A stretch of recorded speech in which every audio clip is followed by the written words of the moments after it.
الحمد لله وحده والصلاة والسلام على من لا نبي بعده ولا رسول بعده وهو خاتم النبيين أما بعد فأعوذ بالله من الشيطان الرجيم بسم الله الرحمن الرحيم وهزي إليك بجذع النخل تساقط عليك رطبا جنيا إن الله وملائكته يصلون على النبي يا أيها الذين آمنوا صلوا عليه وسلموا تسليما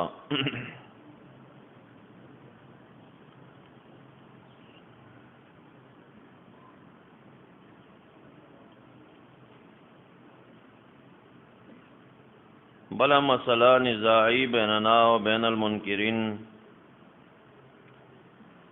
مسئلہ دا کرامات الاولیاء دا قبل الوفات و بعد الوفات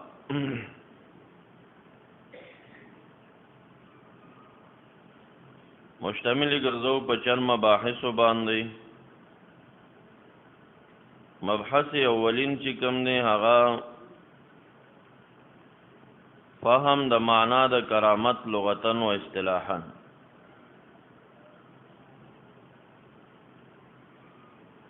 او ثانی استدلالات په دغه جزئی مسله باندې دا کتاب الله نه او ثالث مبحث استدلالات د حدیث نبویونه سره د ذکر د واقعات الصحابه او رابعا اقوال فقهاء و محدثین و مفسرین په کرامت باندې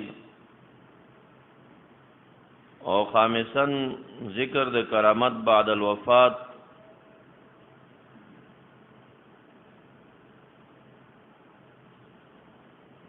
او هر چی دا مسله چې کرامت د دوی په اختیار کې دی که غیر اختیاري دی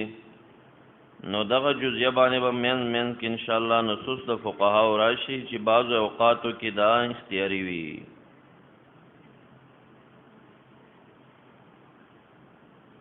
کرامت لغتن په معنا د عزت سره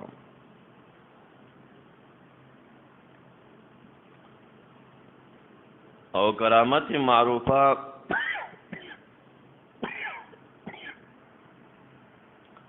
مصطلحا هغه هم مسما شه په کرامت باندې ځکه سبب د عزت د ذالک الولی ګرځي ورنه مؤثر حقیقی په کرامات او معجزات کې الہ العالمین نسبت د دې دغه ولی لرا مجاز وي محضن لإظهار کرامته فی عیون الناس د خلکو پسترګو کې الہ دغه مقصد وی چې دا ولی قدرمن شي نو داغه په لاس باندې یو امر خارق العاده ښکار شي اصطلاحا کرامت امر خارق للعاده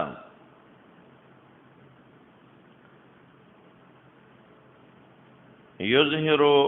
على يد رجل يدعي الولايا یو امر دی چې هغه د عادت الله د معمول خلاف دی عقل درک نشي کول اسباب ظاهریه کې نوي او صادر شي پلاس د داسې یو شخص باندې چې هغه ولی وي موافق للشریعه وي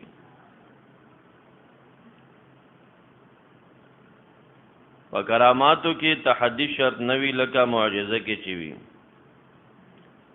دا ضرور نه ده چې د بل جانب د خوانه بس چیلنج ورکولې شوی او د منکر د اسقاط مقصد بوي نه کله کله اسی بدون دغه مقصد نه کرامت ظاهري معجزات چې دي هغه اکثرا منکرین انکار کوي. پلاس د یو نبی علی السلام ښکار شي پاغي کې مقصد اسقاط د قوم وی سره د عزتمن ګرځیدلو د دغه نبی نه علی السلام پسترګو د خلکو کې. دا چې علما متکلمین د کرامت تعریف کې امرن خارق للعاده ذکر کوي. د دې معنی څه شی او مراد د عادت نه څه شی؟ مراد د عادت نه عادت الله تعالی د الہ د عادت خرق شیو د هغې خلاف راشي. امور صادره من الله تعالی څه موافقا للعددی څه مخالفا للعددی. هغه امور چې موافق للعدد دي هغه کثیر دي دا هغې نه تعبیر کیږي په خلق باندې.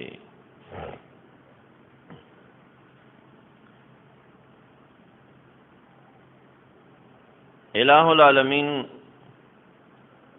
دا اولاد د پیدا کولو والا ذات دی. عادت دا دی چې د پلار او مور د مجامعات نه بعد ولد ورکوي. ولی قادر محض دی په دې باندې چې سړی ته بدون د امرئ نه بچی ورکي یا امرئ ته بدون د مجامعات د او د زوج نه بچی ورکي په دې قادر دی او عادت نه دی. کله خالق د خپل عاداتو خلاف کوي ولی کوي اظهارا لقدرته تعالی د خپل قدرت یو مظاهره کوي هغه خلکو تخکاره کوي چې ټول عمر د عادت موافق ما دغه خلق پیدا کړل اسنا د چا ذهن تدارا شي چې دلته درمیان کې مؤثر حقیقي گنی بل نشته په اسباب اتکا ونه کی نو د عادت خلاف وکي. مثلا عیسی علیہ السلام مریم بی بی ته بدون زوج ورکا محضن اظهارا لقدرته تعالی. حوا بی بی آدم علیہ السلام ته بدون د امرئین ورکړه اظهارا لقدرته تعالی. او آدم علیہ السلام بدون د پلارو د مور نه پیدا ک اظهارا لقدرته تعالی. نو عادت دادی چې ما سره د مجامعت د خاوندو د بیبینا بعد ولد ورګي خدا پکې سببین شو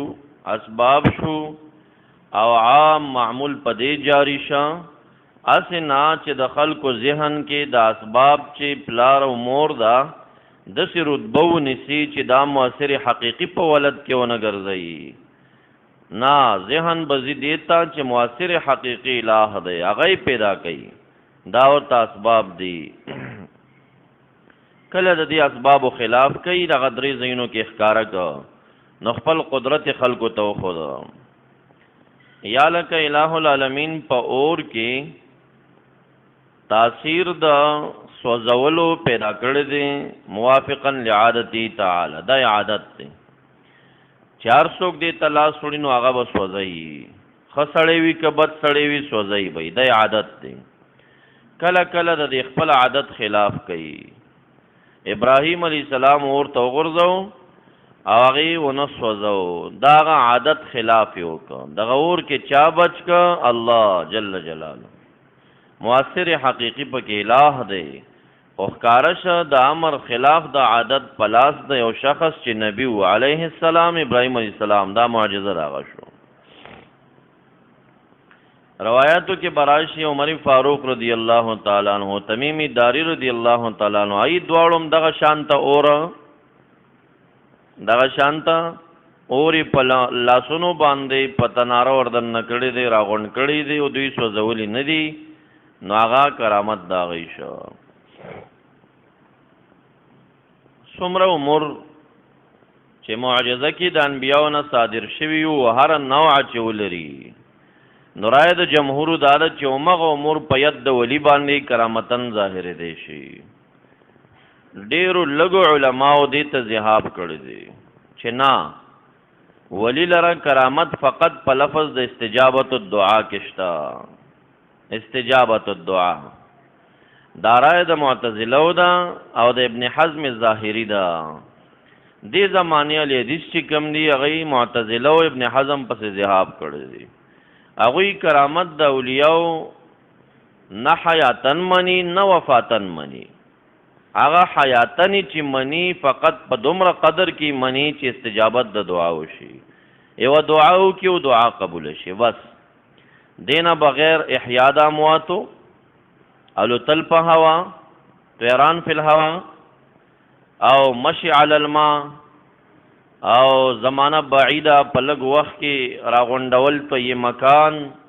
په لږ زمن کې ډیر امور کول تو یہ زمان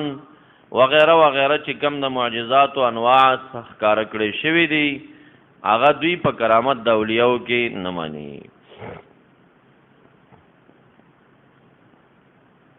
نو کرامت امر خارق للعاده، عادت نه مراد عادت الله تعالی. عادت د باری تعالی پدې جاری دي چې هغه بوټه شینکۍ پسرلی کې، ولی قادر دی پدې چې د پسرلی نه بغیر بل ټیم شین، کله چې د یو چا په لاس په بل ټیم کې شین کا بدون د پسرلی نه، نو دا کرامت وګرځي. ځکه دی کې د خالق د عادت خلاف راغی. الګه کرامت خو ځکه ګرځي چې کرامت دته عزت ورک، نو عزت یې ورک خپل عام معمولی ورته ختم، معمول او قانوني دا جوړ کړي چې زب پسرلی کې بوټی شنه کومه دته په خزان کې شین، دا خپل عام معمول او عادت وته ټول مات کو. نو دا خدا لوی کرامت او عزت د یو ک چې خپل قانون او طریقې وته ختم کړو د پاره یو بل سین کو. خو بیا هم مؤثر حقيقي الہ دی. دغه خزان کې مله شین کړي، هغه پسرلی کې مله شین کړي، خو هغه موافق د عادت دی، اسباب شتا، دا مخالف د عادت دی. دیو جنا چې مؤثر حقیقی په کرامات او معجزاتو کې الہ وي، او اظهار د کرامات او د معجزاتو بيد النبي او په ید د ولی باندې مقصد پکې اظهار قدرته تعالی وي. نو نسبت د کذب معجزه او کرامت لرا دا لوی تکذیب دی بی آیات الله تعالی، لوی تکذیب دی بی آیات الله تعالی. ځکه مراد د آیات الله نه د قران کریم نصوصم دی، او مراد د آیت الله نه قران عظیم شان کې دلائل قدرت الله تعالی، دلائل قدرته تعالی دي. او عظیم دلائل د قدرت د باری تعالی هغه خلقت او تاثیرات دي چې کم بدون سبب شي او مخالف د عادت شي، هغه نه دي مگر معجزات دي او کرامات دي. او هغه سيزونه چې موافق د عادت شوي هغه قدرت د باری تعالی باندې دال دي او دلائل دي،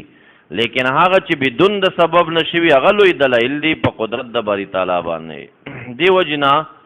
تفسیر ساوی په دغه مواضعو کې چې والذین کذبوا بآیاتنا داخل کړي دي منکرین د کراماتو د معجزاتو، هغه خلق چې زما د آیتونو تکذیب کوي. نو علامه ساوی لیکي چې مراد د آیاتنا کې دلایل د قدرت خپل دي، دا مراد دي شي. او دلائل د قدرت کې لوی دلائل کرامت او معجزه ده، پدې کې د خالق د قدرت مظاهره وي. نو اصلا موحدین تاسو یې دا دروغجن موحدین دی خو په خپل خالق دومره کمزوري عقیده ساتي چې په پسرلی کې بوټه شین کېدلو کې هیڅ شک نه لري. کدی ورته وویل چې یو ولی مبارک انسان هغه یو بوټه په خزان کې نعل کو خالق شین کا، دا چرته کې دی شي وصلن بوي. دا روایت به ثابت پیو که ثابت بنوي، نور سنشتا، فقط د خالق په قدرت کې شک دی. دهری شوی دی په پسرلی یقین شتا او محضن لقدرته تعالی عقیده نه جوړیږي.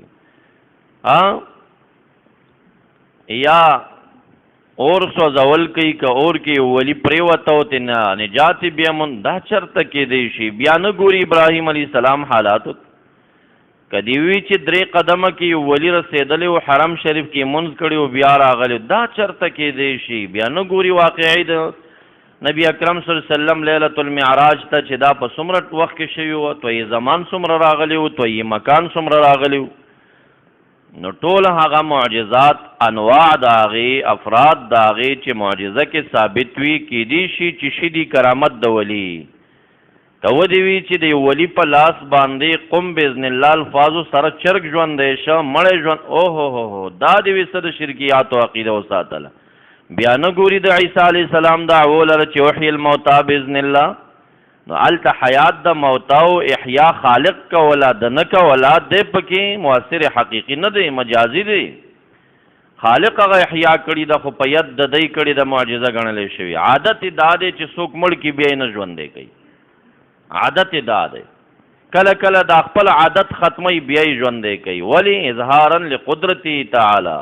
وکرامتا لذلك الشخص. کاغه نبی وی معجزه شوا ک ولی وی کرامت شو. نو دا ټول کمزوري عقیدی، کمزوري احیا د هیڅ شی نه چې معدوم وي د مور او پلار د اسبابو په ذریعہ خور ته قانع دی. لیکن احیاء محض چې بدون د سبب نوي مور او پلار نوي او سړی مړ وي ژوندې کی بیا دلته د عقیده کار نه کوي. په خپل خالق بیا عقیده کمزوري وي چې دا بچرته کې دی شي. دا صرف د کرامت تعریف کې د امر خارق العاده تاسو شرع قائد کې نور کتبو کې کتلی دي. خو دغه زبان د اکثر اساتذه شاګردان تلامیذ نه پوي چې امر خارق العاده کې د عادت نه کم عادت مراد دی. مراد د عادت نه عادت الله تعالی، هغه امر چې د الٰه د عادت خرق کړي، د خدای د عادت خلاف راغلی. عادت عام معمولات داغه شو. مبحث اول شو استدلالات من القرآن العظیم.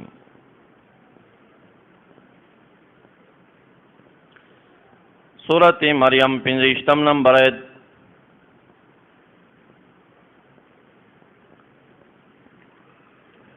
دا عیسی علیہ السلام د پیدائش موقع وا.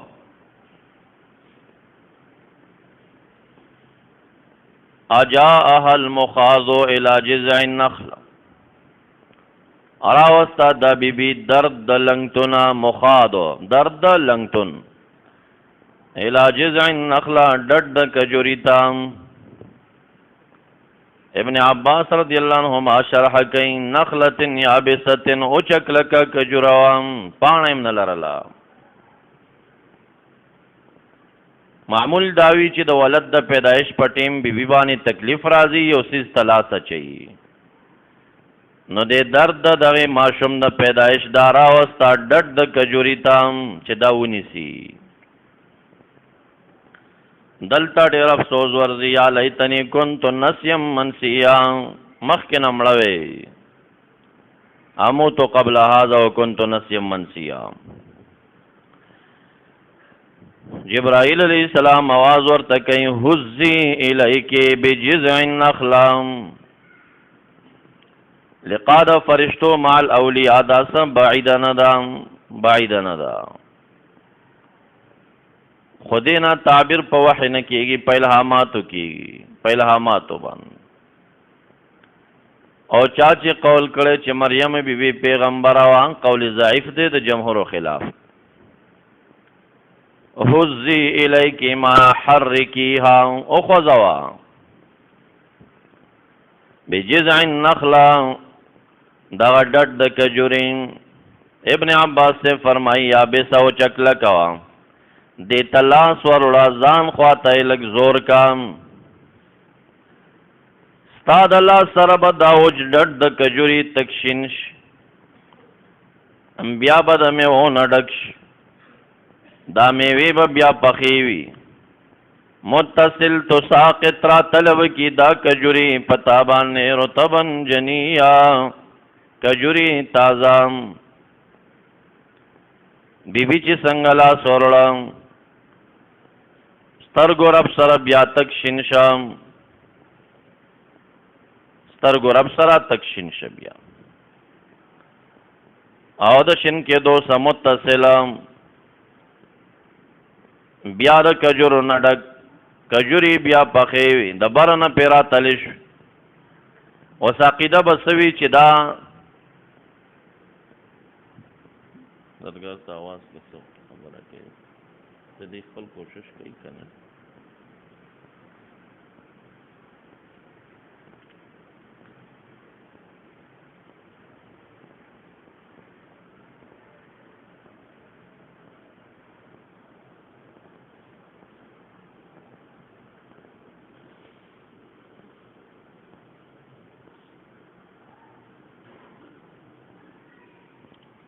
ستړي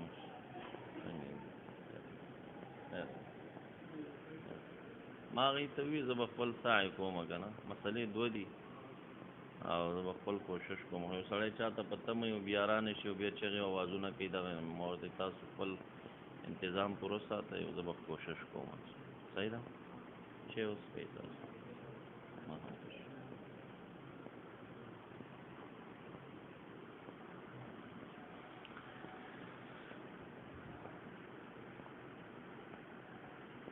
اوس د چا عقیده چې کمزوري وي هغه ته چې دا آیت پته نه وي چې دا واقعه په آیت کې راغلی او دا قصه دې ورته بیان کړه چې مریم بیبي یو وچ ډډ ته دا لاس داسې که بیا شین شه بیا یې کجورو نه ډک شه بیا پخې شوې بیا پرې راتلی شو بس اوس همدغه عمل همدا کار خالق په پسرلي کې کوي شنه کوي په مرور د وخت غټوي په سیف کې هغه میوونه ډکوي یا میوې بیا پخېږي دا عمل ثابت دی خو هلته تاثیر پکې د زمانې شته دی اسباب شته دي انکار څوک هم نه که دې وي چې نه دا سترګو رب کې دا کار شوی دی یاره دا به چېرته شوي دا وجه د عقیده کمزورې ده په چا په خپل خالق یې کمزور ولي پرېږده په خالق یې عقیده کمزورې د په خالق باندې دا عقیده ده چې هغه دا بوټی په څو کالو کې غټولی شي او میوې نه یې ډکولی شي او په مرور د وخت یې پخولی شي خو سترګو رب کې دا کار نشي کولی که د ده په خالق عقیده مضبوطه وي چې په کن فیکون هغه هر څه کولی شي معنا اظهار د قدرت ښکاره کېږي نو بیا د به کلم دا شکوک نه وکړي اوس دلته مؤثر حقیقي الہ دی خداکار ظاهر شه پلاس د مریمی بیبي زنانو کې پیغمبر نه راځي نو دا کرامت داغي شو دا کرامت داغي شو تفسیری تبری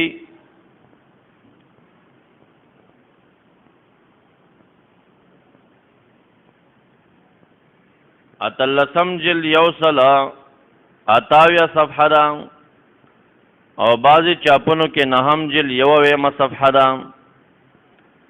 نو باغی کې د ابن عباس سے ترجمه ده چې کان جزعا یابسا دا وچ کلک ډډو دا دې لپاره ما ذکر کړل چې څوک دا تاویلونه کې چې یاره دا خو د کجورو نه ډک بوټي واسي دی لاس ورلو راو غورځېدی نه دا وچ کلک بوټي وو پاڼه هم نه لرله نو دا شینم شه میوو نه ډکم شه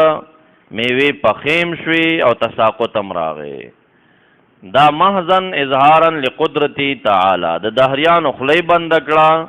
چې بیا ونه وایي چې نه دا گردش د زمانې نه دا سیزونه غټیږي او شنه کېږي او پخیږي نه دلته مؤثر حقیقي الہ العالمین دی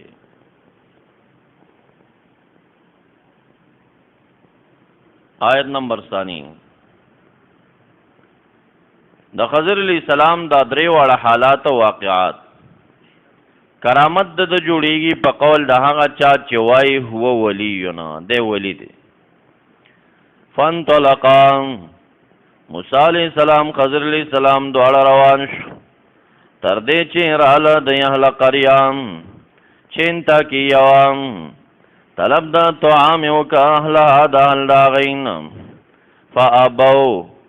پس هغې من راوړه د مېلمستیا د دینا دی مندکه په دغه خاریه کې جداران یو دیوال یرید ینقض اراده و چې پریوزي یعنی قریب پریوتو ته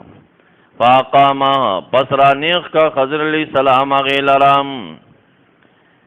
دلته فاقامه کې د جمهور مفسرینو رای دا ده چې دا اقامت الجدار په خټو کولو نه و شوی چې ګینې ده ورته خټې وکړې او دیوال یې نیغ نه بلکې اشاره الی الجدار بالید بیان استقم فاقامه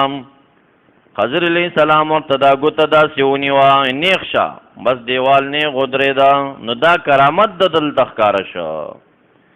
قال لو شئت لاتخذت علی اجرا موسی علیہ السلام ته فرمایي تنخواه به دې پې اخیستې وم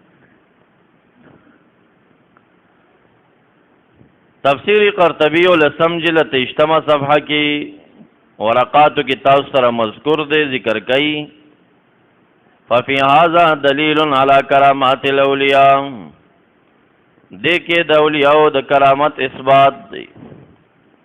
كذلك ما وصف من احوال الخضر عليه السلام في هذا الباب كلها امور خارقه للعادت. خضر علیہ السلام نه څومره امور چې دلته ظاهر دي امور خارق للعادت دي. دا هغه صورت کې کرامت جوړیږي ذات نزلنا علی انه ولی لا نبی چې موږ را کوش شو دې بحث تا چې ګورې دا ولی دی نبی نه دی چې دا قول دا بعض المفسرین دی. دغه مضمون مذکور دی پر روح المعانی اتم جلد 344 صفحه کې. غلطم الفاظ دادین چې دې کې دلیل دی علی کرامات الاولیاء. دارنګ فتاوا حدیثیه د ابن حجر هیتمی اول جلد 228 صفحه. آئے کہ وہ لا يرد على ذلك ما وقال موسى مع الخضر علیہ السلام بناء على ما عليه الجمهور من الصوفیہ من ان الخضر ولی. جمهور د صوفیہ په دې دي چې دی ولی وو. مسئله اختلافی ده سو کې نبی غنی سو کې ولی غنی. که نبی شي معجزات دي که ولی شي کرامت دي.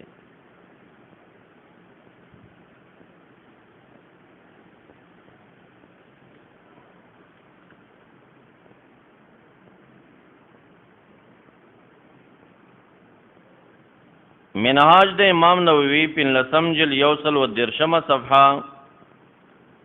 پای کم د الفاظ دی فيه اثبات و کرامات الاولیاء على قول من يقول الخضر ولی.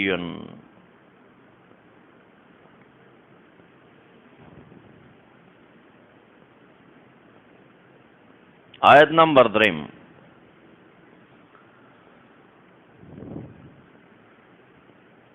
سلیمان علیہ السلام د بلقیس تخر وړو تضررتو.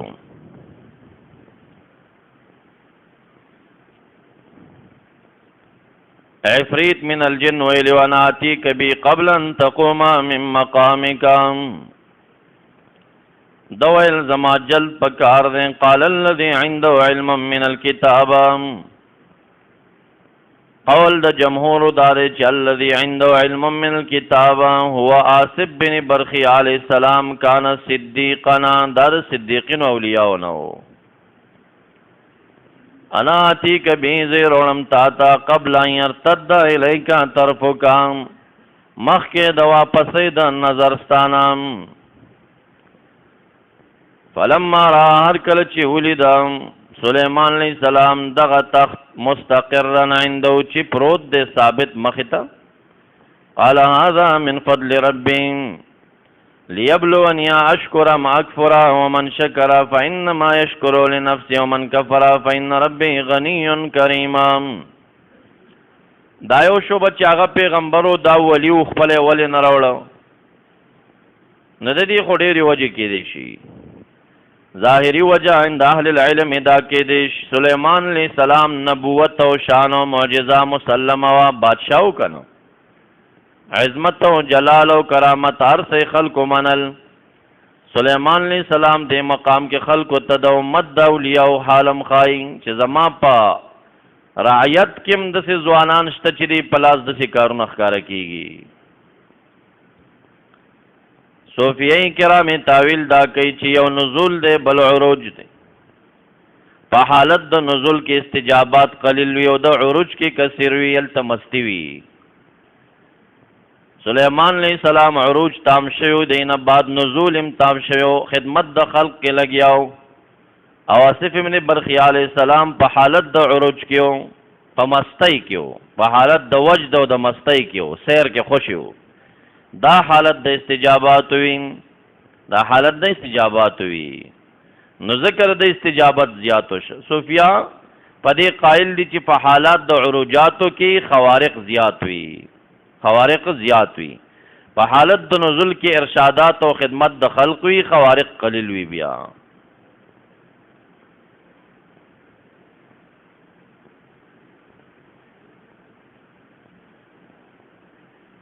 تفسیر قرطبی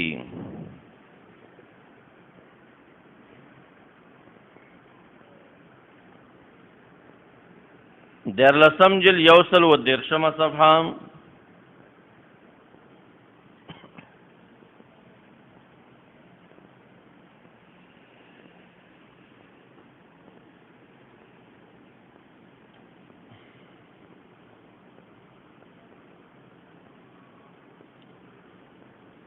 ذکر کوي چې اکثر المفسرین علی ان الذي عنده علم من الكتاب صاحب بن برخیا وهو من بني اسرائيل وكان صديقا د صدیقین او اولیاء نو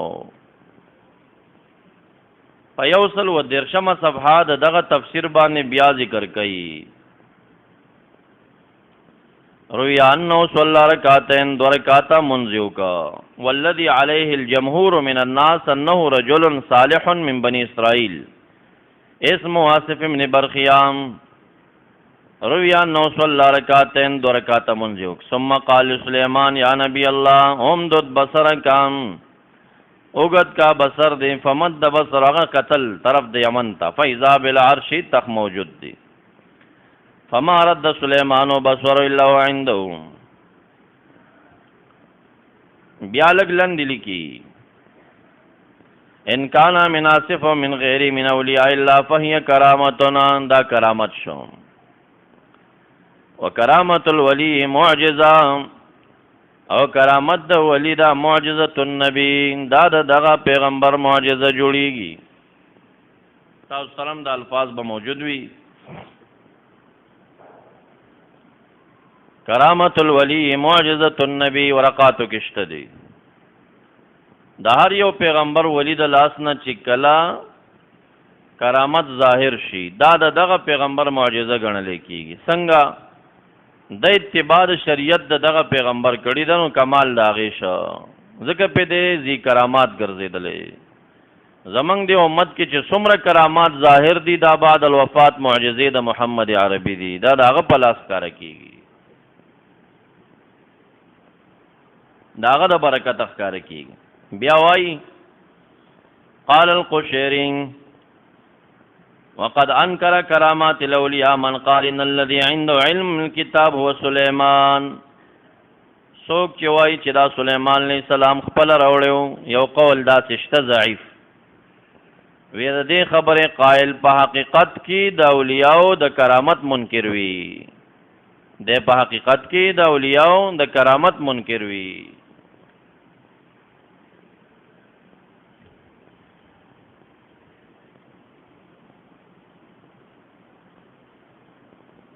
آیت نمبر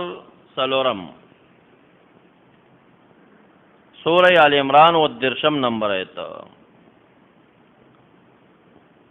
مریم بی بی حالت د صغارت کی کفالت د زکریا علیہ السلام کی یو کوټنۍ د پاغي کی دا چولی دا فتقبل ربها بقبول حسن فزید ولد قبول کړه وانبتا نباتا حسنا ډیر زر زر بدا غټی دا کفالت د دې کو زکریا علیہ السلام کلما دخل علیها زکریا المحراب کله بچ زکریا علیہ السلام دنشا محراب عبادتگاه د لران د کوټه نه تا کلما تعمیم د وخت دیخه دا کرامت اورز نه د ښکار شوی بلکې دایمی کله بچ دنه کېدا وجد مندبک زکریا علیہ السلام عند رزقنا دلتا د ابن عباس سے ترجمه دار کان عنبا فی مقتل فی غیر حینه دا رزق څه شو انګور بو بغیر د ټیمنا دغه ټیم به د انګورو نو په تمام خاریه کې بدانه پیدا کېدل دلته به پراتو قال يا مريم ان لك هذا كم زنتا تدارا قالت هو من عند الله ان الله يرزق من يشاء بغیر حساب او دا یقیني خبره ده چې مونږ ټولو عبادو ته خدای تعالی روزي ورکوي رازق دی خو مع السبب دلته اوس عقیده جوړه ده او کوټه کې دننه بیا چاته چې دروازه پسې بندي بیا روزي ورکوي بیا پکې شک راشي ولی عقیده کمزوري ده د خالق په قدرت باندې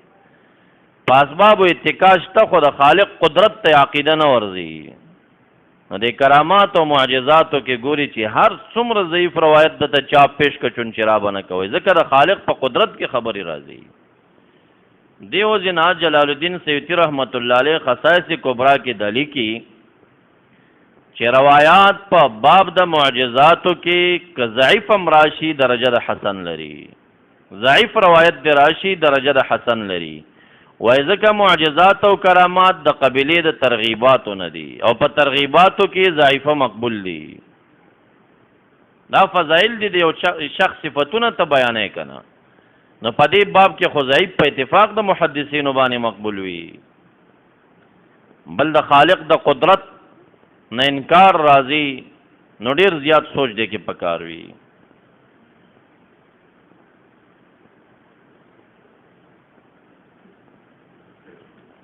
تفسیر ابن کثیر دویم جلد شپږ دېرشمه صفحه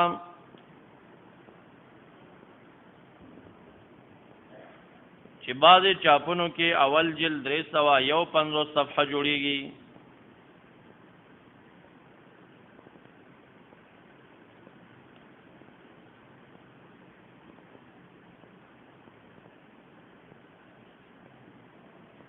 درې سوه یویشتمه بعضې چاپونو کې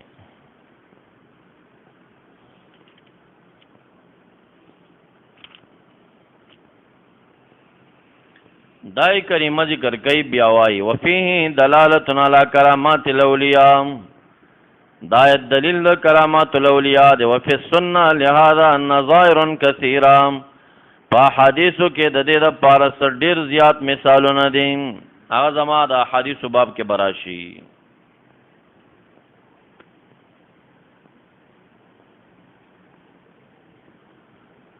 همدا مضمون تفسیری مظهریم ذکر کړي په دې ځای اول جلد 43 صفحه باندې.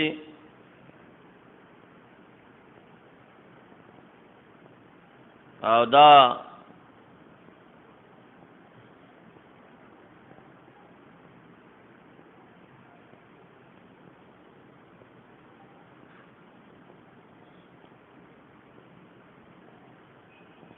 دویم جلد مظهری جوړیږي 43 صفحه. رول بیان هم ذکر کړي دویم جلد 9 صفحه. روح المعانی دریم جلد 215 صفحه ده.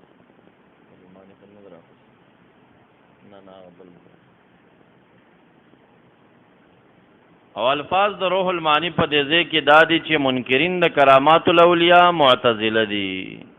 منکرین د کرامات دغه ځای باندې دا مسله چیړي او بیا وایي چې منکرین د کرامات الاولیاء معتزله دي.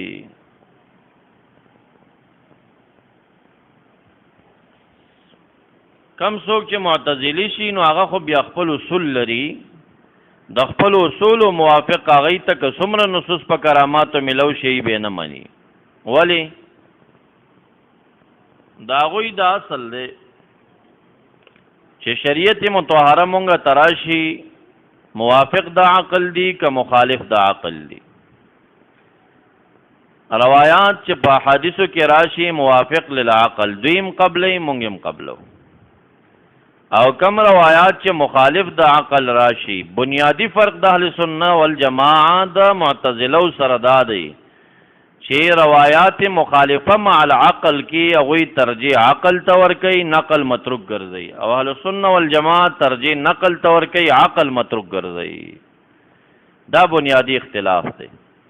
په دې اختلاف باندې مونږ او دوی په خپل مین کې بیا ډېر تفریعات جزئی اختلافي لرو. یو د هغې نه رؤیته تبارک وتعالی یوم القیام دی وایي د عقل نه مني. عقل د دې درک نشي کول. من جمله د هغې نه تلل د اعمالو دي. دا وایي عقل نه مني. اعمال څنګه تلي هغه خو ښکاري نه ځي جسم نه دي.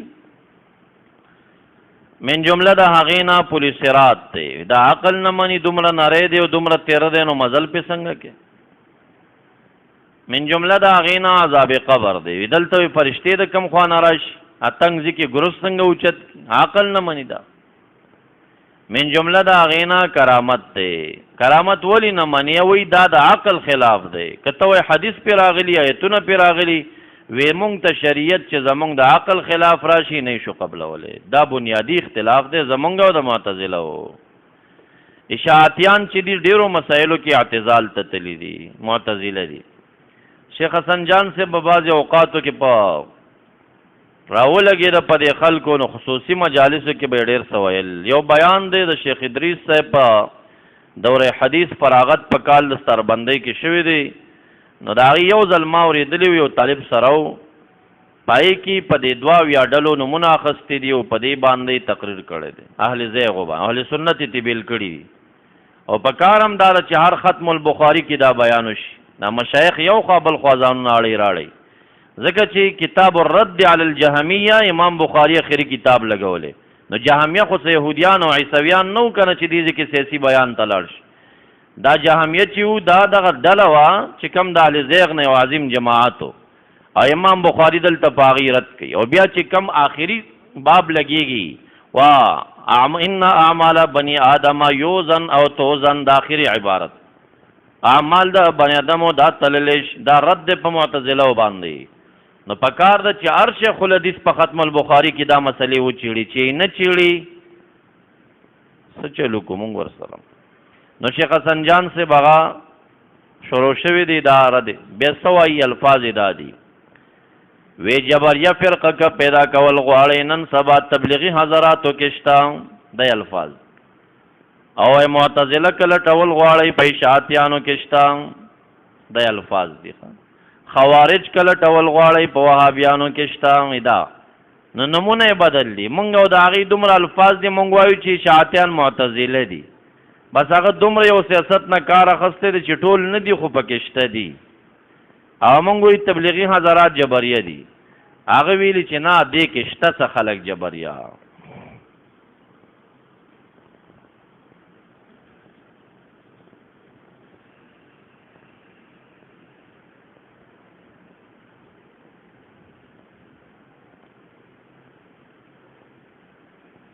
کرامات الاولیاء د الله لیکایي اول جل 15 صفحه کې تاسو ته ما د ابن عباس سے روایت ورقاتو کې ذکر کړی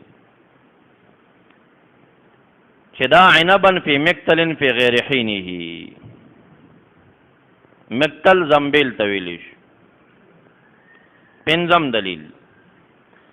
بعض خلک بیا دا وایي چې یاره ژوند کې منم بعد الوفات نه منم. ګوره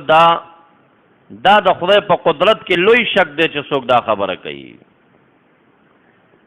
عبدالغنی نابلسی رحمت الله تعالی علیہ دا شامی دا مصنف استاذ دے الحدیقۃ الندیہ شرح طریق محمدیہ کتابی لکلی. داغی پا آخری زمیمہ کی یو کتابی لکلے کشف النور عن اصحاب القبور، دا در سلویخ صفحاتو کی اور رسالہ دا عبدالغنی صاحب دا. داغی رسالے پا درشتم صفحہ باندی عبدالغنی صاحب دا فقہ احناف و ندے په طبقات حنفیه کې عبدالحی لکنوی رحمت الله علیه قول د بعض الفقهاء د په مجتهدینو د احنافو کې داخل کړی دی. عبدالغنی صاحب شامی د مصنف استاد دی. هغه عبدالغنی صاحب دالی کې چې کم خلک داوای چې زه حیات کې کرامت منم بعد الوفات نه منم، دینه تپوسو کوي چې په دې حیات کې په لاس د ولی اظهار د کرامت وشه مؤثر حقیقي خالق ګڼي که دی ګڼي. که مؤثر حقیقی په حیات د کرامت کې دی وګڼه دا ولی وګڼه وی مشرک دی کافر دی ور باندې. هلکه په لاس د ولی حیات کې چې کم سخت کار شي مؤثر پکې خالق دی نه دی، مؤثر خالق دی نه دی. مریم بی بی ته دا روزی کې تاثیر حقیقی د دی نو خالق ور کړي هو من عند الله. هغه بوټي شین کېدو کې تاثیر حقیقی د دې د لاس نه دی، خالق شین کړی دی. آصف ابن برخیال سلام تخر وړل د دې لري مضافاتو نه بدون د سبب نشوي دي. دې کې مؤثر حقیقی چې کم دی خالق دی، آصف ابن برخیال سلام نه دی. نو وی تپوس ته وکړي چې مؤثر حقیقی پکې څوک ګڼي په کرامت هغه کې چې حیات کې تمنی کوي ویل چې دا ولی ګڼم ولی مړ دی بعد الوفات نه منم وی دی کافر دی په دې ځکه چې مؤثر حقیقي ولی نو خالق دلتم. او کوي چې نه مؤثر حقیقي خالق ګڼم نو دا ولی دنیا نه لاړ نو خالق خو دنیا نه دی تللی کنه، ولی لاړ نو خالق خو نه دی تللی کنه. نو رستو د وفات د دنا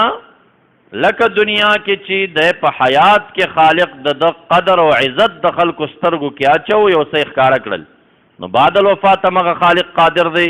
چې یو څه ښکاره کړي د دغه مزار نه چې د خلکو په سترګو کې د قدرمن شي. او کته وای معمول د باری تعالی په دې نه دی جاری چې هغه د بعد الوفات د چا پسترو کې سو قدرمن کې ولې نه الہ العالمین د اعمال حسنه او د محسنین عظیمه بدله دا خی چې د خلکو سترګو کې قدرمن کې دلیل ور باندې دا دی د حضرت نوح علیہ السلام، هارون علیہ السلام، موسی علیہ السلام، الیاس علیہ السلام حالات د رشتمه سفاره کې مذکور اغار یو سره خالق څه فرمای وترکنا علیه فی الاخرین دا الفاظ ترکنا علیه فی الاخرین دې معنا څه ده اے ترکنا ثناء حسنا فی الباقین رستو چې کوم خلکو دا غي پخلو په ژبو کې مونږ د دوی صفاتونه واچول دا دومره خلک چې د اولیاء صفت کوي دا چا چولی دي ستا صفت ولې نه کوي ته ژوندې صفت دینه کیږي دنیا نه تلې صفات کیږي خدا د دې په ژبو کې خالق چولی چې کوي دا صفاتونه کرامات بیانوي نو ترکنا علی فی الاخرین پری خودل مونږه ثنا حسنا علیه ضمیر علی او تعالی تخفل موضع کې راځي نوح علیہ السلام باندې ابراهیم علیہ السلام هارون علیہ السلام موسی علیہ فی الباقین رستو خلق داغی صفت کی بیا څه فرمای ان کذالک نجزی المحسنین دغه نیک بدل چې انبیاء ته مونږ ورکړی و هم دا بدل مونږ صوفیه او ته ورکو محسنین صوفیه دي صوفیم چې دنیا نه لاړ شي نو مونږ د خلکو په ژبو باندې د دې ثنا واچو چې صفت کوي دا مونږ واچو نو اشتهار تعریفات تکریمات دا خالق د اولیاء او د خلکو په ژبو واچي هدایت په باندې دال دی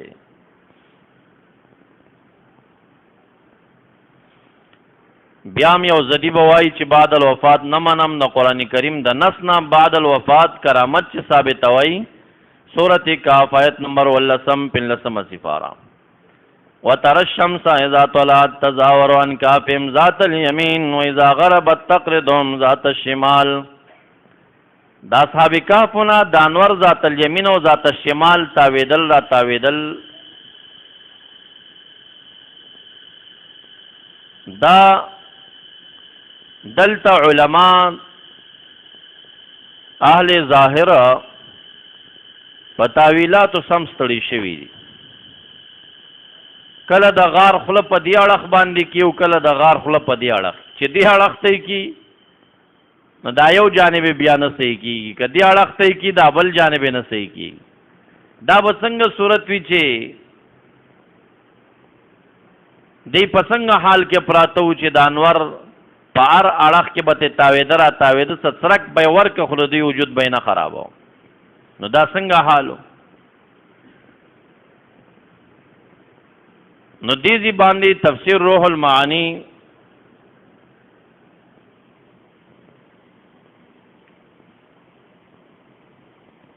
نهم جلد 322 صفحه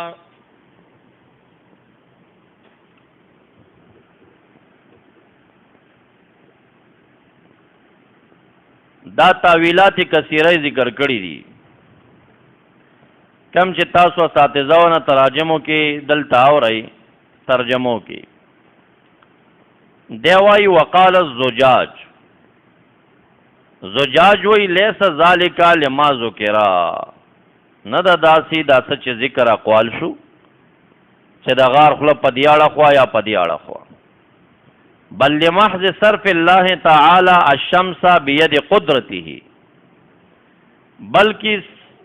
محض خدای تعالی به د انور اړو راړو په خپل قدرت سره عن ان تصيبهم د دینه چې دیت اصابت کی علا منهاج خرق العادت کرامت لهم په طریقه د خرق العادت باندې خدای تعالی عادت معمول داو چې نیغ د انور زی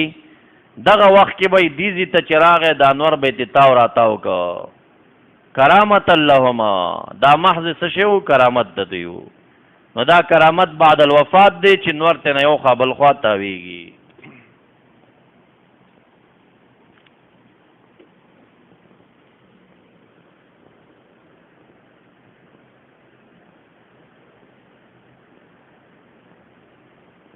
دا استدلالات دا نصوص د قران عظیم شان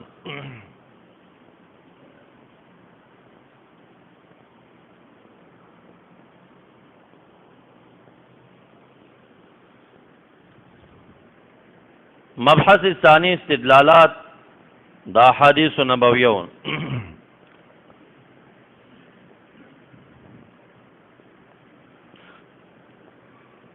تاسو تما د البدایه و النهایه سډیر روایات دا غي نه ذکر کړي.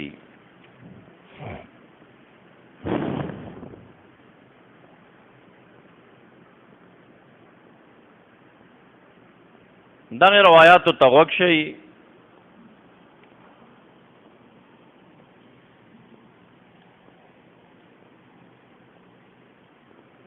او دا ګمان مکوئ چې دا د ابن کثیر تاریخي واقعات دي ګنې یا مقبول یا غیر مقبول. نه بلکې د امام بخاری د تاریخ کبیر نه نقل کړي او د بیهقی د دلایل نبوه نه نقل کړي.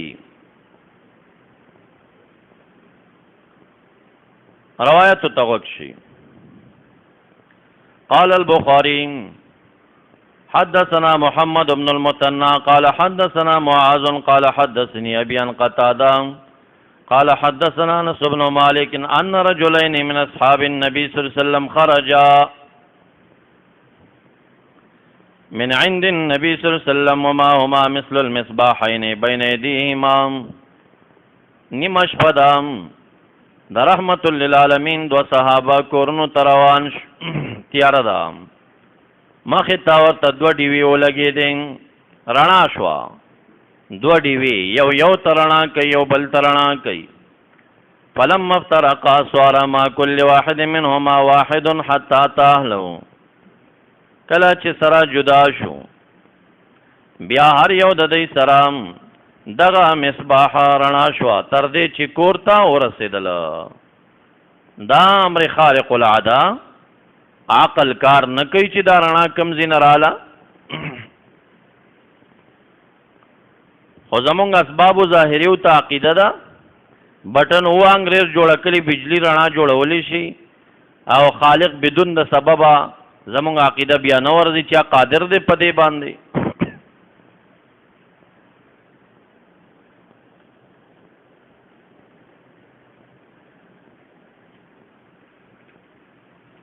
دارنګ د مصنف عبدالرزاق روایت پیش کړي. قال عبدالرزاق اخبرنا معمر ثابت انه سعد بن حزير الانصاري ورجل اخر من الانصار تحدثا عند النبي صلى الله عليه وسلم في حاجه لهما. د دې دواړو سره حاجت کې خبرې وي. حتى ذهبا من الليل ساعه شپته رشوا هي ليله شديده الظلمه سخت تيروا حتى خرج من عند رسول الله صلى الله عليه وسلم ينقلبان واپس لل وبيد كل واحد منهما عصي امسا ورسروا فاضاءت عصا احدهما لهما. د دې دواړو امساګانو کو وی امسا رڼا شروع کړه وچ لرګي نه رڼا تلل دا کرامت دی. حتى مشى في ذويها داغه پرانا کې دی لاړل حتى اذا افترقت بهم الطريق ضاعت للاخر عصاه حتى مشى في ذويها حتى تا كل واحد منهما في ذوي عصاه حتى بلغ اهله. چې کله لارې دوه شوي د دویم امسام رڼا شروع کړه هغه پورې رڼا وا چې څو دی کور ته ورسېدل.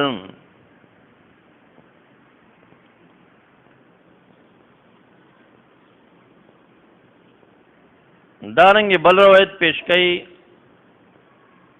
یو سلنا 50 صفحه کې د بیهقینا. اخبرنا ابو عبد الله الحافظ قال حدثنا ابو عبد الله محمد بن عبد الله اصبهاني قال حدثنا احمد بن مهران قال حدثنا عبيد الله بن موسى قال اخبرنا كامل بن الله عن ابي صالح عن ابي هريره قال كنا نصلي مع رسول الله صلى الله عليه وسلم العشاء وكان يصلي فاذا سجد وسب الحسن والحسين على ظهره. اب دوال رال اللوبي بي کولی فاذا رفع راسه واخذهما فوضعهما وضعا رفيقا فاذا عاد نبی علیہ السلام چې سجدي تلاړه عادا دا دوال بیا رال.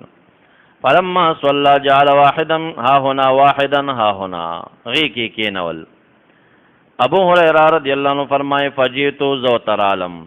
فقلت يا رسول الله لا اذهب بهما الى امهما اجازت نه چې مورته بوزم. فبرقت برقتن یو پړق شو رڼا شوا. فقال الحقا بأمكما زي مور ته لاړ شئ. فما زالا يمشيان في دویا حتى دخلا سو پورې چې دی کور ته د نشوي نه رڼا وا اپړه رڼا وا. کله چې کور ته دی ورسېدل رڼا ختم شوه. کرامت د دی دی معجزه د محمد مصطفی صلی الله علیه وسلم هم ده. دارنګه روایت د بخاری پیش کړي. قال البخاري في التاريخ حدثني احمد بن الحجاج قال حدثنا سفيان بن حمزه عن كثير بن يزيد عن محمد بن حمزه بن عمرو الاسلمي عن ابيه قال كنا مع رسول الله صلى الله عليه وسلم فتفرقنا في ليله ظلماء دحسا سختت يروا فاضاءت اصابعي زما غتو رڼا شروع کړم حتى جمعوا عليها ظهرهم طول في راغون شو ما هلك منهم يوم تهلاك نشو ان اصابعي لتنير او یقینا زما دا غت چې ورنای کولم نا د غتو نه بیټری جوړېدل دا کرامت د دی. دارنګه د بهقی روایت پیش کړي. ابا عبس روایت دی کان يصلي مع رسول الله صلی الله علیه وسلم صلوات ثم يرجع الى بني حارثه روته وشپا مظلمه سخت تیارو بارانم پکيو.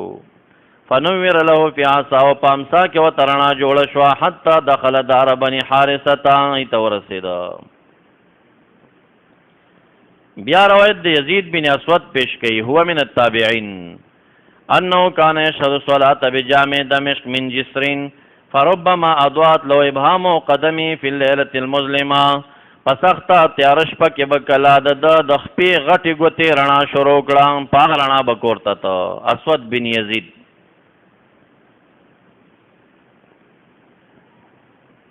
دارنګ طفیل بن عمرو الدوسی طفیل بن عمرو الدوسی دا عجیبه انسانو د خپل حکایت کوي چې ما کله اوریدل چې نبی اکرم صلی الله علیه وسلم داسې داعی دی خپل دین لرا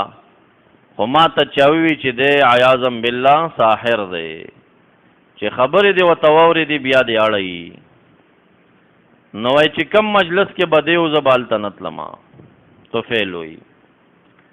اتفاقا یو ځای داسې و چې زه ناست وم او دی راباندې رادن نش. اوس څه چلو کما وی یو بالغ نه مې زر زر مالوچ راوایستل په دې غوږ کې مې هم دن نه کړو په دې بل کې غوږونه مې ته سم ډک چې زه دی به لګیایي خو زه به یې نه اورم. دی اوس خبرې کوي زه اورم نه شونډې مبارکې خوځېږي زه نه اورم. وی ځان سم مې وي چې دا اصلي ونې یې ځان نه جوړ کړی دی ته دې یو غوږ نه دا مالوچ لږ راوباسه دا خبرې واوره که ښې وي ویې منه ګنې مې من. وی چې څنګه مې دا مالوچ چې نه راوایستل او د نبی اکرم صلی الله علیه وسلم دا आवाज را ورسېد وی داسې راخ کلم دا زړی رانه سم راویست ریخ کلم ځان مخې سره راغی کېناست لاسونه یې اوږده کړو ما سره بیعت کوم ایمان یې راوړ. بیا به چې کم بدوي راغی نوی به ایمان راوړه نو ده به کېنه او د خپل ایمان قصه به یې ورته وکړه دا به یې بیا ډېره زیاته کوله تعجبا. خو چې څنګه ایمان راوړه نو بیا دومره صادقه و انه سال رسول الله صلی الله علیه وسلم بآیت یدعو قومه بها. ما ته خو یو کرامت را ګوره آیت دلته په معنا د کرامت سره دی که نه کذبوا بآیاتنا کرامات داخل دی پکې تپوس یې وکړه بآیت په یو دلیل سره یدعو قومه بها چې په هغه دلیل وجه قوم ته دعوت ورکوم یو کرامت خو راکړه راته. فلما ذهب الیهم چې قوم ته لاړ ونهبتا من الثنیه د غونډۍ د ودانه پې ور واوښته اضاء له نور بین عینی تندینه یې رڼا روانه شوه ده ویل چې اللهم لا یقولو هو مطلع ای خدایه دا خلک ونه وایي چې دا خو بده نمونه شه هسې نه وایي چې د شکل خراب شه.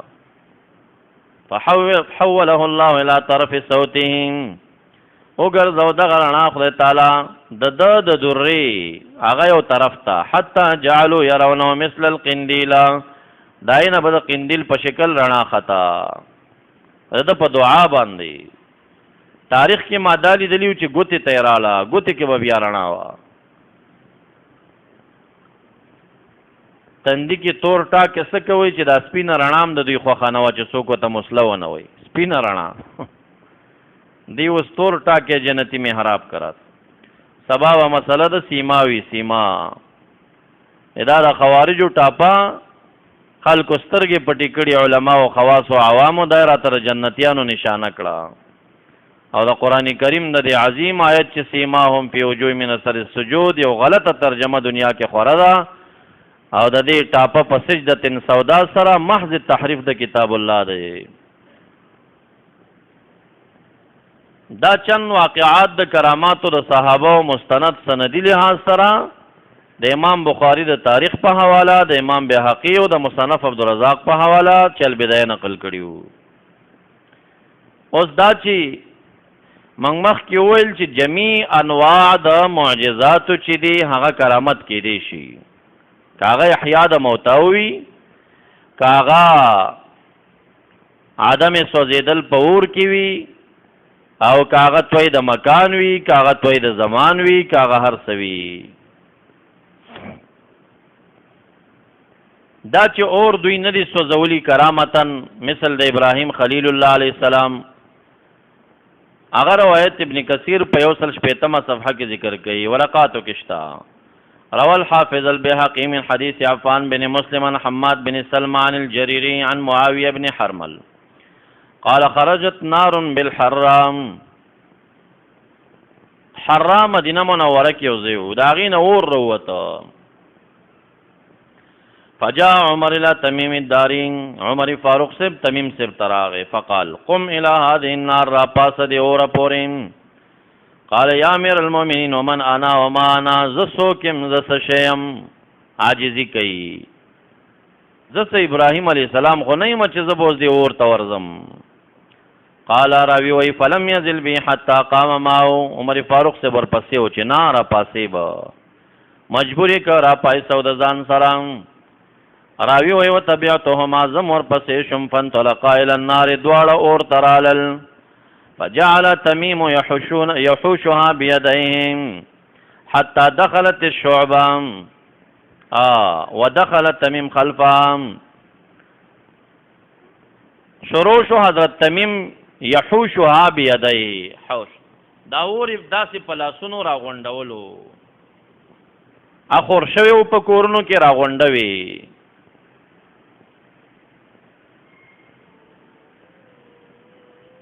تر دې چې دخلت شعبه داور اغناو تدن نشا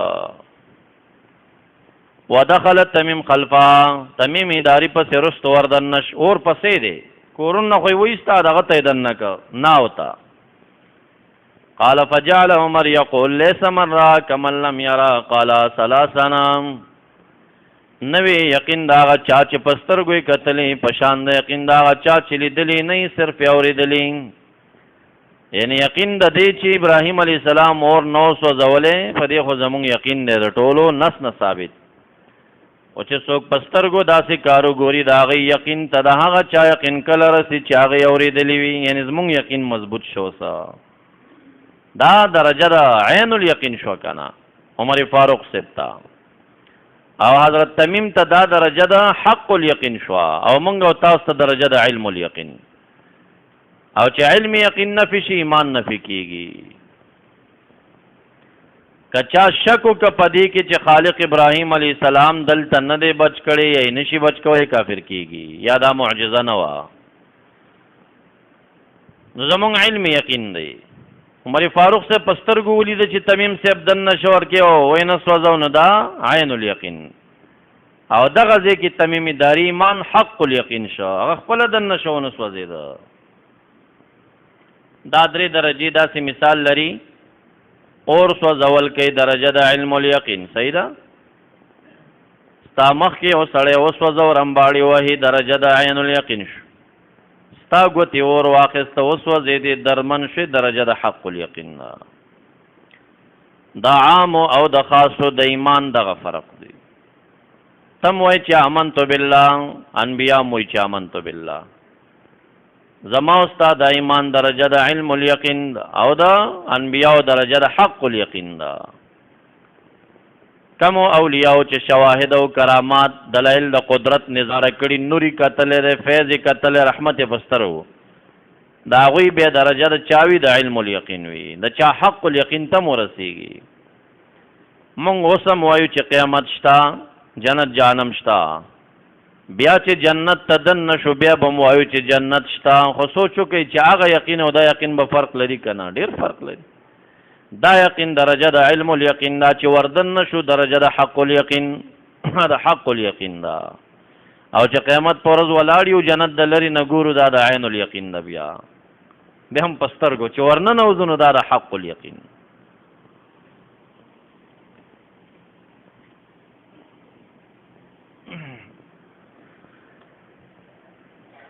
ها نو دا د اور نسو زیدل صحابه کرامو کې ثابت شو دارنګي احیاء د موتاو په معجزاتو د انبیاو کې معروف دي د عیسی علی السلام نه نو دا په کراماتو د اولیاءو کې امکان لري چې د هغې په لاسونو دي مړی ژوندی شي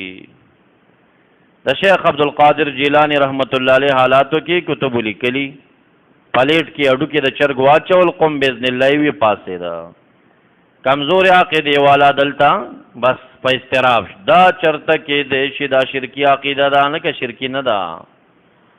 شرکی نه دا وحی الموتى باذن الله عیسی علی السلام داوا کړی دا خالق ژوند کړي خو پلاس د معجزه وا ک پلاس د ولی شنو کرامت موثر حقیقی خالق دی حدیث فی کرامت لولی من هذه الامه هي معدودة من المعجزات لأن كل ما يثبت لولي فهو معجزة لنبيه د ولی کرامت د پیغمبر معجزه وی اوس روایت ذکر کئ ابي صبر النخعي وايي اقبل رجل من اليمن یمن نے شخص راغه مجاهد فلما كان ببعض الطريق لارك نفق حماره خر مرشا فقام پاسد فتوضا ودسيوك ثم صلى ركعتين دو ركعت من ثم قال اللهم اني جئت من الدفينه دخل كل نرالم مجاهدا في سبيلك وابتغاء مرضاتك مجاهد امام انا اشهد انك تحيي الموتى وتبعث من في القبور لا تجعل لاحد علی اليوم منا ما باندې چې احسان بارنه کی اطلب الیک اليوم انت باث حماری دادر نغوالم چې زما خر ژوندې کا فقام الحمار ينفذ اذنيه دا خر را پاسې دا غوګونه سندل مړ خر بیا را ژوندې شو دا د احیاء د موتاو کرامت دی قال البيهقي هذا اسناد صحيح امام بيهقي سوی دا اسناد صحیح دی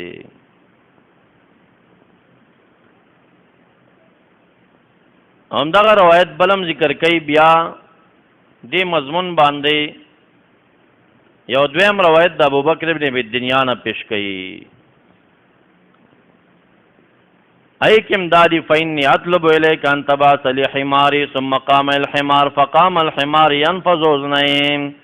فاسرجه والجمه ثم ركبه واجراه فلحق باصحابي بسور شو مرګرو تم بیا را ورسېد خلق ورتوي ما شانو کا سحال دستا قال شان ان الله باث حمارين امام شعبی وی فانا رأيت الحمار بيع ويباع في الكناسا يعني بالكوفه وې دغه خر مې ولید چې دا په یو منډۍ کې خرڅېدا کناسا د مال منډۍ ته ویل شي پای کې دا خرڅېدا دا چرته خرڅولو ایو روایت بلکې راځي وي ما ورته وی چې دا ولې خرڅېدا خو تا ته خدای تعالی را ژوندې کړې دوباره بیا د دې قبیلې مجاهدین خپلو کې شاعر شعر وی من الذي احيا الاله حمارهم احيا الاله حمارهم وقد مات منه كل عضو ومفصل فمون کې هغه مجاهدین هم شته چې رب کریم ورته مړه خر ژوندې کړیو او هغه هر جوړ داغه مړو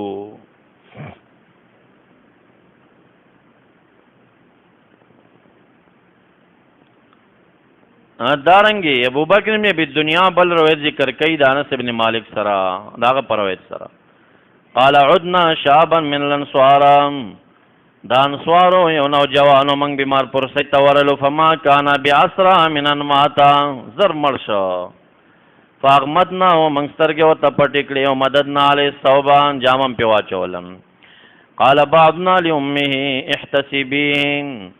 مورتی چاویل خدای دی اجر در کی دا تعزیه دا خوا احتسبیه تعزیه دا احتسبیه اجر غواړه د خالق نه خدای دی اجر در کی قالت وقت ماتا ولی زوی می مرشا قلنا نعم فمدت یدیها الى السماء لا سن یغدکل دعا کوي وقالت اللهم انی آمنت بك وهاجرت الى رسولك فاذا نزلت بشده دعوتك ففرجت کله چې تما باندې تکلیف راولي دعا کوب ته ختمه فاسالک اللهم لا تحمل علی هذه المصیبه قال فكشف الثوب عن وجهه جامع د مخنه لري کړه فما برحنا حتا کلنا وکل معنا سډیر کرت هغه مونږ سره روټي خوړلې مونږ داغه سره نو دا مړې د مور په دعا را ژوندې شو دا کرامت د دې صحابي تاسو ورقه کې شته دا روایت کړه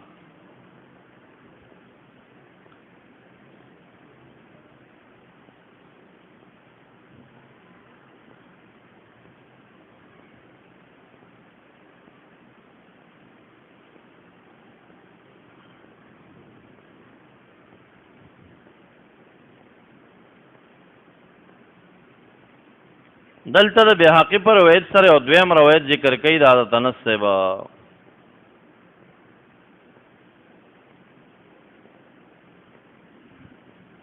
پای کوم دغه زنانه واقعا مفصل راخلی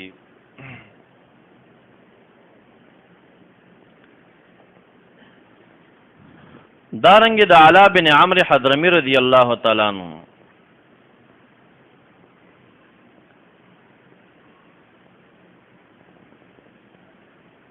د مختلف واقعات دي د چې د ایران د خلیج تراغله د دوبۍ د خلیج نو دا څومره خلیج دی تقریبا 3 غنټې ورکې دا وسنۍ وړۍ کشته مزل کوي د جازبم پکې نیمه غنټه مزل جوړیږي دا ډیر لوی خلیج دی دی خواته فارس دی خواته دا عمان او دوبۍ ابو ظبي بحرین قطر دی خوا کویت دی طرفونه دا پراته دي هغه سره عراق ته رسیدل دی خلیج ته چې دوی را ورسیدل نو سسونه دی او دا د سترګو په نظر یو بحر دی نو مرګرو ته ویل چې عجیزو بسم الله بس بسم الله و یسونه په ور واچوي فاجزنا ما يبل الماء حوافر دوابنا مونږ په تیر شو او دی او بو زمنګا دا سنو هغه خپیم نه ویلم دی کړي دا څنګه وشو بس په ورله التا فوجیان د فارس ولاړو چې دیوانون دا خو پیریان دي او بو د پاسره روان دی غیل ته شکست خړو تختې دا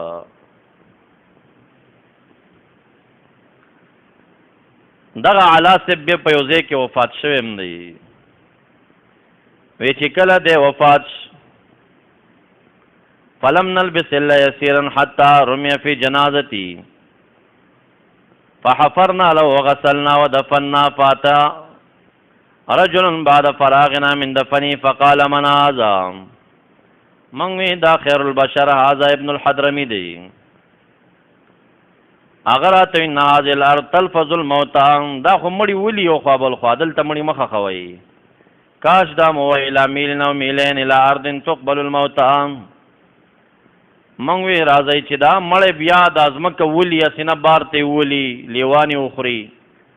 فاجتمعنا لنبشي منګ راغون شو د امرالوس کا فلما وصلنا الى اللحد لحد چې ورسېد دا صاحبنا ليس فيه علا بن عمرو حضرمي ورکی نشتا واذا اللحد مد البصر نور يتلألأ دسترګو په نظر چې د لحد ته ګور رڼا پکې پړقېږي رڼا ده قال فعدنا التراب الى اللحد ثم ارتحلنا بيد زنا مونږلاړو ستدا روایت تاسو نه دا کرامت بعد الوفات د علا سبشا تفسیر روح المانی دلیل کلی کې دې شي تاسو د ولی مزار کو لو کې پکې نوي ان یلتا دانه چې بین هغه بوي خدای تعالی د حالت برزخی د عبادو نه پټي نه خای ورته پټي کیته نه کې دي شي یو نه مخای ورته خو اکثرا د حالات پټ ساتي لکه کیمره د عبادت چې څومره جوړه کړي د حالات نشي کشفولې دا ستاسو به نشي کشفولې زیو ځل گاڑی کې سورم دلته فیصله شوی و ته مزاراتو اداره د سړک نه لري کې سړک غټیږي وېستل بیا دا افوا خوروا اسم پکې نو اتش پشو داشو نو زه گاڑی کې راناستم یو کس لګیاو وی داخل که اولیاء ته عقیدې ساتي ځان به اخلاص کړی وی کنه وګورش نغری کې دا مزارات دای لري کړل ورانې کړل سم نو پکې نو ما ورتش نغری ترسیږي دی ګلبار نه په ورشا دا سرک د ګلبهار د خوانه شروش نغری ته توبیا بلې سار ته ورسید مزار د اولیاء رست وران شوه دی پرېش ګلبهار کې سور لوی مسجد د دمه د چا کورو بیت الله او د خدای کورو کنه ویاو مېده وران کا خالق د 60 ولی مات نه کا تاسو دا عقیده چې خالق قدرت نه لري چې کور ورانیږي او 60 نه ماتي واځه خلی ونیو هغه نو بل کار نشته هم دا به کوي د خلکو سټونه به ماتي یو نیم جلالی شته ګوري هغه بیا کله کله بعد الوفاتم ښکاره کوي خپل زور تاسو چې کلم په جی ټي روډ باندې ځئ پبو ټیشن ته چې ورسېږئ جی ټي روډ کوک شوی دی وګورئ پبو کې کوک دی بیا هلته نیغ شوی دی مخ دا کوکوالی ولید مونږ داخلو په کیم کې هغه وخت سره او په دغه زبانه درې څلور بلډوزر رالی او ماتې شوې دلته په زیارت د سړک په غاړه یو قبر دی شهید دی شهید بابا ورته وي او دا د دنیا بلډوزرې پستړې کړې نه کېده اخر د پبو سټیشن نه ورته دا روډ کوک کو هغه طرف ته بیا وایسته ډېر داسې شي افغانستان کې هم داسې مزارات او شهداو خپل زورونه ښودلي دي هلته بیا د شیرشهي سره یو سړک تېرېده بلډوزر اوس هم ماته چاوي غونډۍ کې پروت دی همسې بویم تینا نشي کلکی نیولې دی بوی زی تینا خو دومره دا چې دی مؤثر حقیقي پکې نه د خالق خوښي تقدیر موافقت پکې ضروری هغه مسله دغه وخت کې اظهار د کرامت به تقدیر د کې لیکل شوی یا نه نو څه خو نه کېږي چې دا به ټول اختیاري کل لري او چې څه غواړي به کوي د خالق خوښه ده د چا په لاس به دغه وخت کې اظهار کوي د چا به نه کوي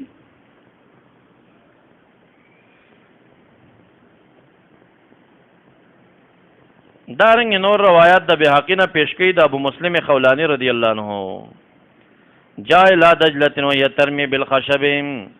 دجله تراغ او داسې ډک راغلی و چې لرګي وشتل فمشى على الماء والتفت الى اصحابه وقال هل تفقدون من متاعكم شيئا سخو بدر نورک نه فندعو الله عز وجل ان دعاو کو یو روایت بل کې راځي وي یو کس دا اس دا قمچی نه خپل غرزولې و راغې معنی قمچی نه وړې دا او راو ګرځې دا او بوتا هغه وبړی شان نوی پاغي کې خطه وراوای خستور کړه وې دا وبو ته د نن اختیار نه و چې دا زموږ سيزونه ویسي خو تعالی مونږ ته دا مسخر کړیو دا اولیاء کرامات نه مني او تبلیغي حضرات چې په خپل کرامات شروع شي ګوري بیا به ستړي کی او کم چرسی هم چرسی ته لګیا او امیر سے وی چې مونږه داسې بار ملک ته تلی وی او جماعت او دشت او پیسې خلاص شو بیا امیر سے تخل کوي چې سچل بکوي خالق شته دی بس صبر کوي راتم ویل ته د مګي وسوړه و بس هغه مګر وته په خله کې د ملک روپۍ نیولیو یوای راويستا بیا بل راويست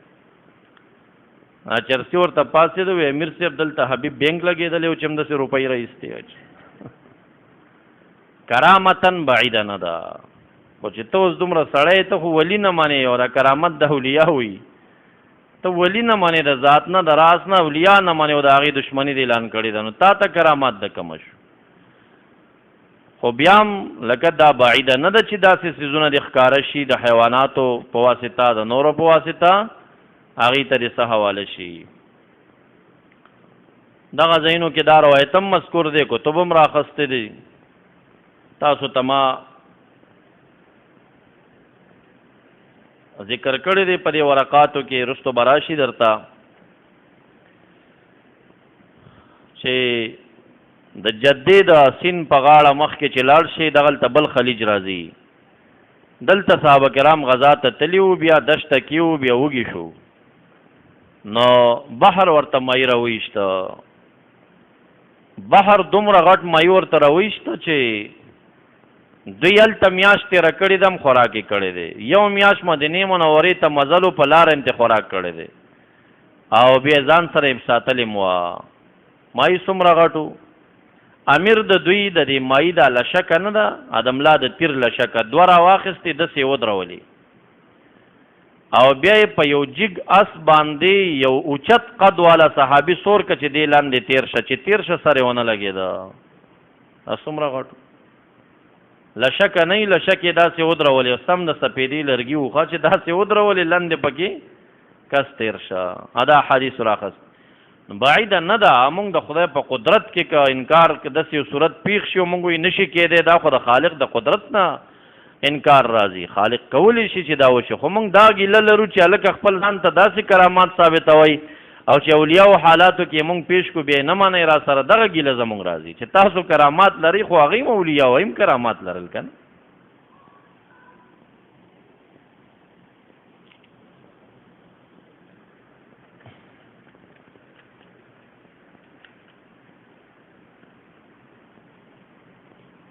دارنګ کتاب الدعاء د طبرانی اول جلد 305 صفحه پیدا شو زه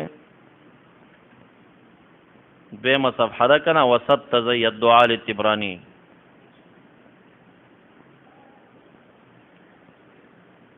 دا دومره روایت د البدایه نامه پیش کړل. ابو هريره راوی دی عن النبي صلی الله علیه وسلم قال بینما رجل يسمع رعدا او صوتا في السحاب. یو سړی دی په ورېځ کې आवाज اوري، आवाज کې غانس کې حدیقه فلان د فلانی سړی باغ وبکام دی ورېځ ته आवाज کېږي. قال فغدوت الى تلك الحديقه دی باغ ته میزان را ورسو وختي فاذا رجل قائم فيها سړی ولاړ دی فقلت له ما اسمك قال فلان ابن فلان ابن فلان. قلت فما تصنع بحديقتك هذه اذا صرمتها. دا میوه چې وشلې نو څه پې کې؟ هغه ورته ویلي دا تپوس رانه کې. قلت لأني سمعت صوتا في الصحابه نسق حديقه فلان. आवाज په ورېځې کېده چې د فلاني باغ وبکا. قال اما اذا قلت چې دا خبره دی وکړه اوس به درته ووایم فإني أجعلها أثلاثا درې سې کومئ اجعلوا لنفسي والي ثلثا واجل للمساكين وابن السبيل ثلثا وانفق عليها ثلثا. یو حصہ په دې باندې واپس خرچه کوم، یو مسکینانو ته ورکوم، یو حصہ ځاخلم. دا رجل صالح د بني اسرائیلونه خدای تعالی په ورېځ چې کم دی نو هغه دته مسخره کړه، مامور یې کړه په وبکولو د باغ ده. حاجی محمد امین صاحب رحمت الله تعالی علیه د انقلاب نه وړاندې زمونږ د باړې حضرت صاحب د والد صاحب چې قاری و هغه د حاجي محمد امین صاحب مرید و. زمونږ د حضرت صاحب والد صاحب د حاجي صاحب مرید و. نو انګریزانو جهاد کې دلته د مهاجر شنو لاړ هلته. بیا زمونږ ماما د والد صاحب سکه ماما پچیر حاجي صاحب چې د ننګرهار په مشایخو کې معروف د قادری شیخ او ډېر مشهور ولی و. نو د زیات عمر هلته د پچیر حاجي صاحب په ځای کې تېر کړی جي محمد امین صاحب. خو بیا په ننګرهار کې به دی ګرځېده مریدان یې وو. نو زمونږ د پیر صاحب والد صاحب چې د مریدو په کوټ کې اوسېده او د کوټ اوبه هم په بعضې ایامو کې قلیلې وي لږې وي. نو د اوبو نمبر و هغلته ورسره حاجي صاحب میلمه و او په ټایم ډېر اوچو بس اوبو ته ضرورت سوچ شو که زما اوبه کومه حاجي صاحب میلمستیا پاتې کېږي. که پاتې کېږم دا اوبه بیا میاشت بعد یا 20 ورځې بعد راځي. خو بس اوبه یې پرېښودې وو د خپل پیر صاحب خدمت ته پاتې شو. چې پاتې شو نو حاجي صاحب رستو چا خبر که چې دی خو ستا خدمت ته پاتې شو خو پټۍ هلته وسوځېدو. دا اوبه چې بیا دته نمبر راځي پټۍ به یې ختم. حاجی سے به پټکې کې خود سرتور سر روان شو د زمنګ د پیر صاحب د والد سے په پټی کې ودرېد او بس لاسونه وګد کړوي چې یا الله د زما د خدمت د پار خپل د اوبو نمبر پرې دی ته چې هغه اوبه پټو ته ورکولی شي نو ته د ورېځې نم په دې باران کولی شي زه درنه دا غواړم تر هغې دې پټي نه ځم نه چې د ده دا پټی دې اوبه کړی نه وی چې دی ولاړو پکې او باران شروع شو لون خش شو حاجي صاحب پکې او مریدان ورته وی چې راځه بس باران وشو وینه چې دا پټی تر پولو ډک شوی نه د اوبو نه زه ترې نه ځم چې دا ډک شي بیا به ځم هغه پټی اوبه شو بیا ترې نه دی لاړه کرامات د مشایخو چې دي د اولیاو دا شک چون چې را مه کوئ خالق چې بدون د چا د دعا نه یو ځي ته لیږي اوبه او ورېځ ته وایي لاشه نو دی ولي په خوله باندې هم لیږلی شي خو دا ټول د تقدیر خلاف نه وي هماغه تقدیر کې فیصله داسې وي چې دغه ټیم به یو شخص دعا کوي بیا به هغه ځي ته ورېځ لاړه شي دا عمل به وشي زمونږ عقاید اصل کې بس زمانو د گردش د زمن ته او اسباب ظاهریو ته متوجه دي او د خالق محض قدرت ته توجه نه کوو دغه واقعا مفاتيح الغیب تفسیر رازی 21م جلد 333 صفحه کې ذکر کړي د خضر علیہ السلام واقعاتو کې تفسیر کبیر د خلفاء راشدینو کرامات ذکر کړي 21م جلد 333 صفحه اما الاثار هر چې آثار د صحابه دي په دې موضوع باندې فلنبدا بما نقول انه ظهر عن الخلفاء الراشدين من الكرامات ثم بما ظهر عن سائر الصحابه اول د خلفاء راشدین وای پیش کوم بد اپدیکم بیا د باقی صحابه اما ابوبکر رضی الله عنه فمن کراماتهم انه لما حملت جنازته الى باب قبر النبي صلی الله علیه وسلم د جنازه چې اوچته کړې شو دروازې د روضې د نبی علیہ السلام ته اواز السلام علیک یا رسول الله هذا ابو بکر بالباب فاذا الباب قد انفتح دروازه پخپل کولو شو دروازه پخپل کولو شو د مبارک اول عائشہ بی بی طویلی اجازه دي چې دلته ز د فن شماغي اجازه ورکړو وی دو زین دي د یو استاسو شو دیو کې بزوی د فن شم چای نه اجازه واخیسته نو بیا ادبن دا وصیت کړیو چې د نبی اسلام بدل ته زخوخم کنا تاسو بیا ما اوچت کئ ما د وفات نه بعد ور مې وړی دروازه زنجیر کئ आवाज وکئ چې یا رسول الله هذا ابو بکر بالباب کدا دروازه په خپل اخلاص شونه بیا مې دفن کئ غنی مې دفن کوي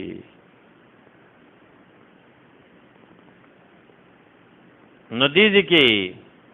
هذا ابو بکر بالباب فیضل الباب قد انفتح دروازه کولو شو وإذا بهاتف يهتف من القبر دروزين وآواز رازي ادخل الحبيب إلى الحبيب حبيب ترادن نکي دا کرامت بعد الوفات ددشا اما عمر رضي الله عنه فقد ظهرت انواع كثيرة من كراماته یو داغین دا معروف حدیث صحیح د مشکات تاسو اوریدل دي یو لخکری اولیګ چې امیر داغي ساریه بن حسین عمر صاحب د جمعې خطبه لولین جعل یصیح فی خطبتی والمنبر منبر د پاسه په خطبه کې چغي وهي یا ساریه الجبل الجبل قال علی بن ابي طالب کرم الله وجهه فكتبت تاریخ تلك الكلمه دا تاریخ مولیک فقدم رسول مقدم الجيش فقال يا امير المؤمنين غزونا يوم الجمعه في وقت الخطبه فهزمونا شکست رکا فاذا بانسان يصيح چغي ويا ساري الجبل الجبل فاسندنا ظهورنا الجبل من شاغان غرتك فهزم الله الكفار وظفرنا بالغنائم العظيمه ببركه ذلك الصوت قلت سمعت بعض المذكرين قال كان ذلك معجزة لمحمد صلى الله عليه وسلم لأنه قال لأبي بكر وعمر أنتما مني بمنزلة السمع والبصر فلما كان عمر بمنزلة البصر لمحمد لا جرم قدر على أن يرى من ذلك البعد العظيم ويچدا د نبی علیہ السلام سترګې شوي نو ضرور دومره لري نظر به بیا لګي نو دا یو کرامت د شه معروف دویم کرامت ددم د مصر دا نهر چې دا براخته کال کې دوی به یو جنې ورغورځوله. غلط رواج داسې و. کله چې مسلمانانو دا فتح که نو خط و تراغ طرفه د عمرو ابن عاص والی د مصر نه چې دا خلک کوي چې یو ډولۍ به ورغورځې دا به آرامیږي. که یې غورځو ما ته مې مواخذه نه کړي، که یې نه غورځو ما سینه چې دا سین راپورته شي خلک خراب کړي، بیا به وایي چې ولې د یو جنۍ نه تېرېدي. نو خط یې راولېږه. عمر فاروق رضی الله تعالی عنہ فکتب عمر علی خرقان یو ټوټه پاغي ولیکل ایها النیلو ان كنت تجری بامر الله فجرین وان كنت تجری بامرک فلا حاجه بنا الیک. کله خالق پامر جریان لري روان اوسې ګارام، که په خپل ډر چلیږي بس مرازا زمونږ درته ضرورت نشته. دغه ټوټه کاغذ چې ورغورځېد نیل ته فجرا ولم یقف بعد ذلک، بیا ونه درېده، بیا راوچتم نش. بعضې خلک چې هغې باندې د غلطو خلکو تاثیرات دي انکار دوه قسمه کوي. یو قسم انکار دا کوي چې حیات کې منم وفات کې نه منم، دام د خدای په قدرت کې ردی شکونه وي. او یا بعد الوفات د ولی د ولایت سلب کوي چې ګینې هغه نه مقام لاړه، مقام خو ته نه ځي. دویم قسم د غلطو خلکو تاثیر چې پېښ شوي زمونږ د بعضې احنافو مدرسینو کې دا مرض دی. د غلطو خلکو یا رساله کتلی یا د هغې نه یریږي، هغه خوشحاله وي چې هر څه چل وي. هغوی دا خبره بیا کوي کرامت منم خدا د دوی اختیار کې نه دی. ډېر د شرع قاید مدرسین طالبان مونږ ته حکایت کوي دا دوی اختیار کې نه دی. نو د هغې نه تاسو جواب وکئ په واقعه د صورت نمل باندې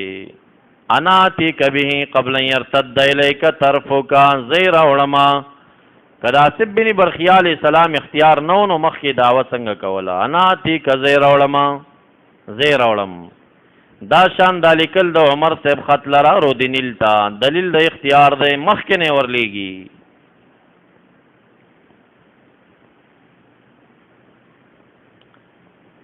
دارنگی وقعت زلزلہ فی المدینہ فضرب عمر الدر علی الارض وقال اسکنی باذن اللہ فسکنت وما حدثت الزلزلہ بالمدینہ بعد ذالک. زلزلہ مدینہ منورہ کې وا درای په کې خدا آرام شه د خدای په اذن مخوځي غزمه کې تی وی هغه نه بعد په مدینہ منوره زلزلہ نه دراغلی. دارنگی وقعت نار فی بعض دور المدینہ فکتب عمر علی خصفتن کودڑی باندے یا نارو اسکنی باذن اللہ فالقوها فی النار فانتفعت فی الحال اور مرشا.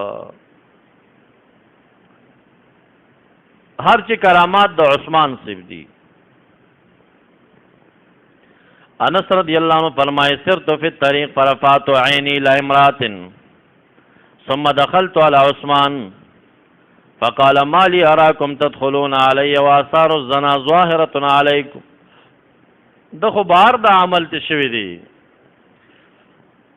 زنانه ته قتل شوی دی چې څنګه عثمان صاحب ته وردن نشو نو هغه ته وایي ما لي اراكم تدخلون علي واثار الزنا ظاهره عليكم. سچل دی چې رادن نه کېږئ مونږ ته او د زنا اثر مسترګو کې دی. فقلت اجاء الوحي بعد رسول الله صلی الله علیه وسلم. دی ویری دا ولی وحی رالا د نبی علیہ السلام نرس. فقال لا ولكن فراسة صادقان، دا فراست صادقه ده. اتقوا فراسة المؤمن فانه ينظر بنور الله. ترمذی حدیث. د کرامت ډیر اړخونه دي نو یو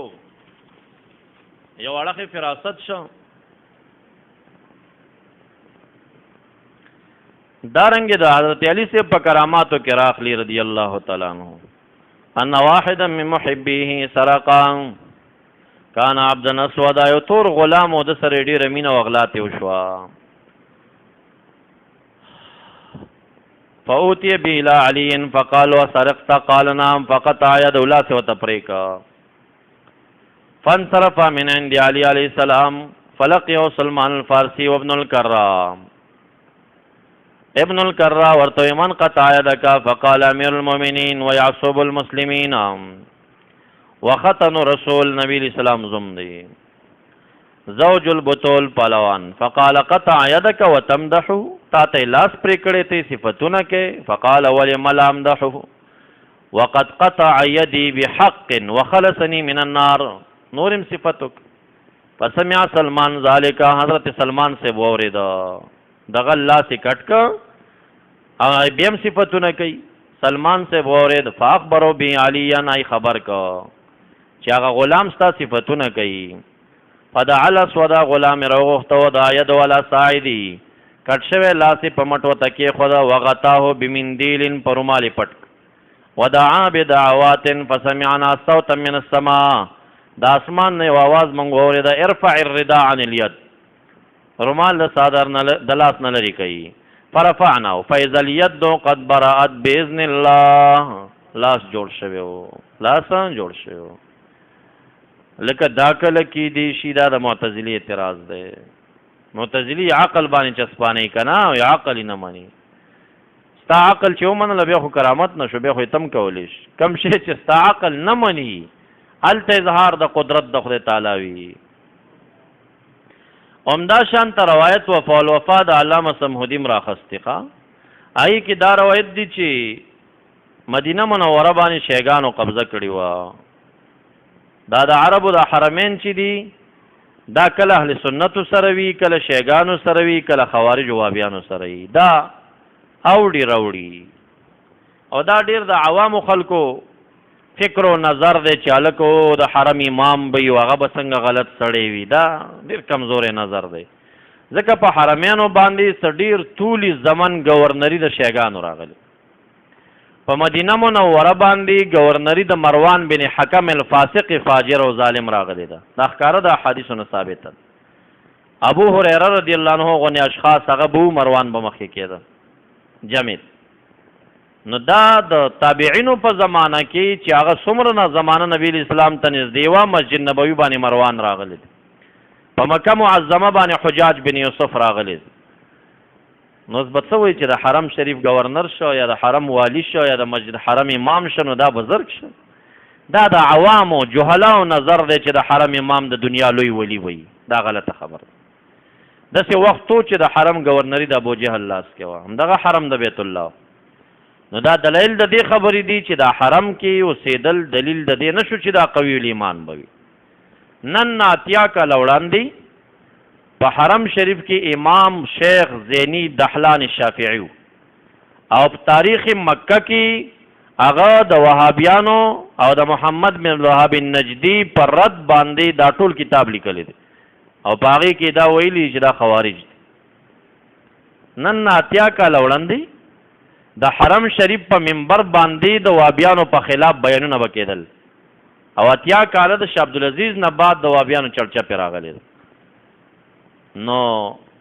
دا د عوامو نظر دی چې یاره حرمینو امامانو خو ډېر لوی خلک او فلان زمونږ ډېر سنیان دي لاړ شي هلته چې د حرم کم امام لیدلی لاس او تخکل کړي دسه خوشاله تبوی د جنت ته رسیدلی ما لاسم توره دی وکړه د وابي لاس د خپل نو هغه ټول وهابیان دي التان ټول وهابیان دي نن سبا په دوی کې خسړې ماته سودیس ښکارې ده خسړې سودیس او یو سبای منځو د مو جړل مونږی مو جړولو چې جمعې ورځ وه د جمعې خطبه چې شروع شو نو سودیس وړاندې شو ما ته مسجد کې ځای میلو نشه رشو بار په سړک ودرېدم خطبې ته مې چې غوږ کېښوده نو حج ته 2-3 ورځې پاتې وي نو د ده د خطبې الفاظ دا و چې د حج ارکان مختصر بیان کړه چې کله تاسو د مینا نه واپس شوئ حج خلاص شو مدینې منورې ته تلل هېڅ ضرورت او اهمیت نه لري او د دې ځای نه واپس خپلو ځایونو ته لاړ شئ ولو بالفرض والتقدیر که کم څوک مدینې منورې ته ځي نیت د مسجدو کوي یا د بازار د چکرو کوي د نبی علیه الصلاة والسلام د روضې په نیت مدینې منورې ته تلل حرام حرام حرام 3 کرتې تکرار کړ دا د سودیس خطبه وه په حرم کې او د حج نه مخکې دا ما په خپلو غوږونو اورېد په دې باندې ولس حدیث دي چې من اتى المدینه زائرا لی كنت له شفیع یوم القیامه. مدینه منورې ته چې زما د زیارت په نیت څوک راشي نو زه شفاعت ګرم. د بازار په نیت نه او د مسجد د بازار په نیت چې د حرم نزی دا خلوی احمق دی. د مسجد نبوي په نیت چې څوک د مسجد حرم نزی دا خلوی ناپوهه دی چې هلته مونږ په یو په زره باندې دی بقولین په 50 زره دی بقولین او دلته په 1 لاک باندې دی 1 لاک پرېږدي او ته د زرو پسې ځې. دا ستا څه سوچ دی که د نبي علیه السلام د زیارت نه پکې ونه شي؟ دا ولی نه د ابن تیمیه بیکاره خبره وه چې دره خوره کړه چې سفر الی زیارت المصطفی دا حرام دی. د نبی علیه السلام زیارت ته سفر حرام دی.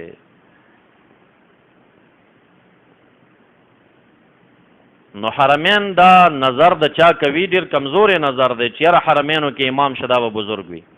پاکستان تم چې سودیش صاحب راشي احناف هم دې تاویږي دا نور به هم دې تاویږي. ته به وایي چې د اسمان نه راغلی یو منسوسي ولی راغی ورته. نو دا ټول د دې بې تحقیقي ده او د هغې د اقوالو نه لرې پاتې کېدل دي او نه د هغې عقاید ورته معلوم دي.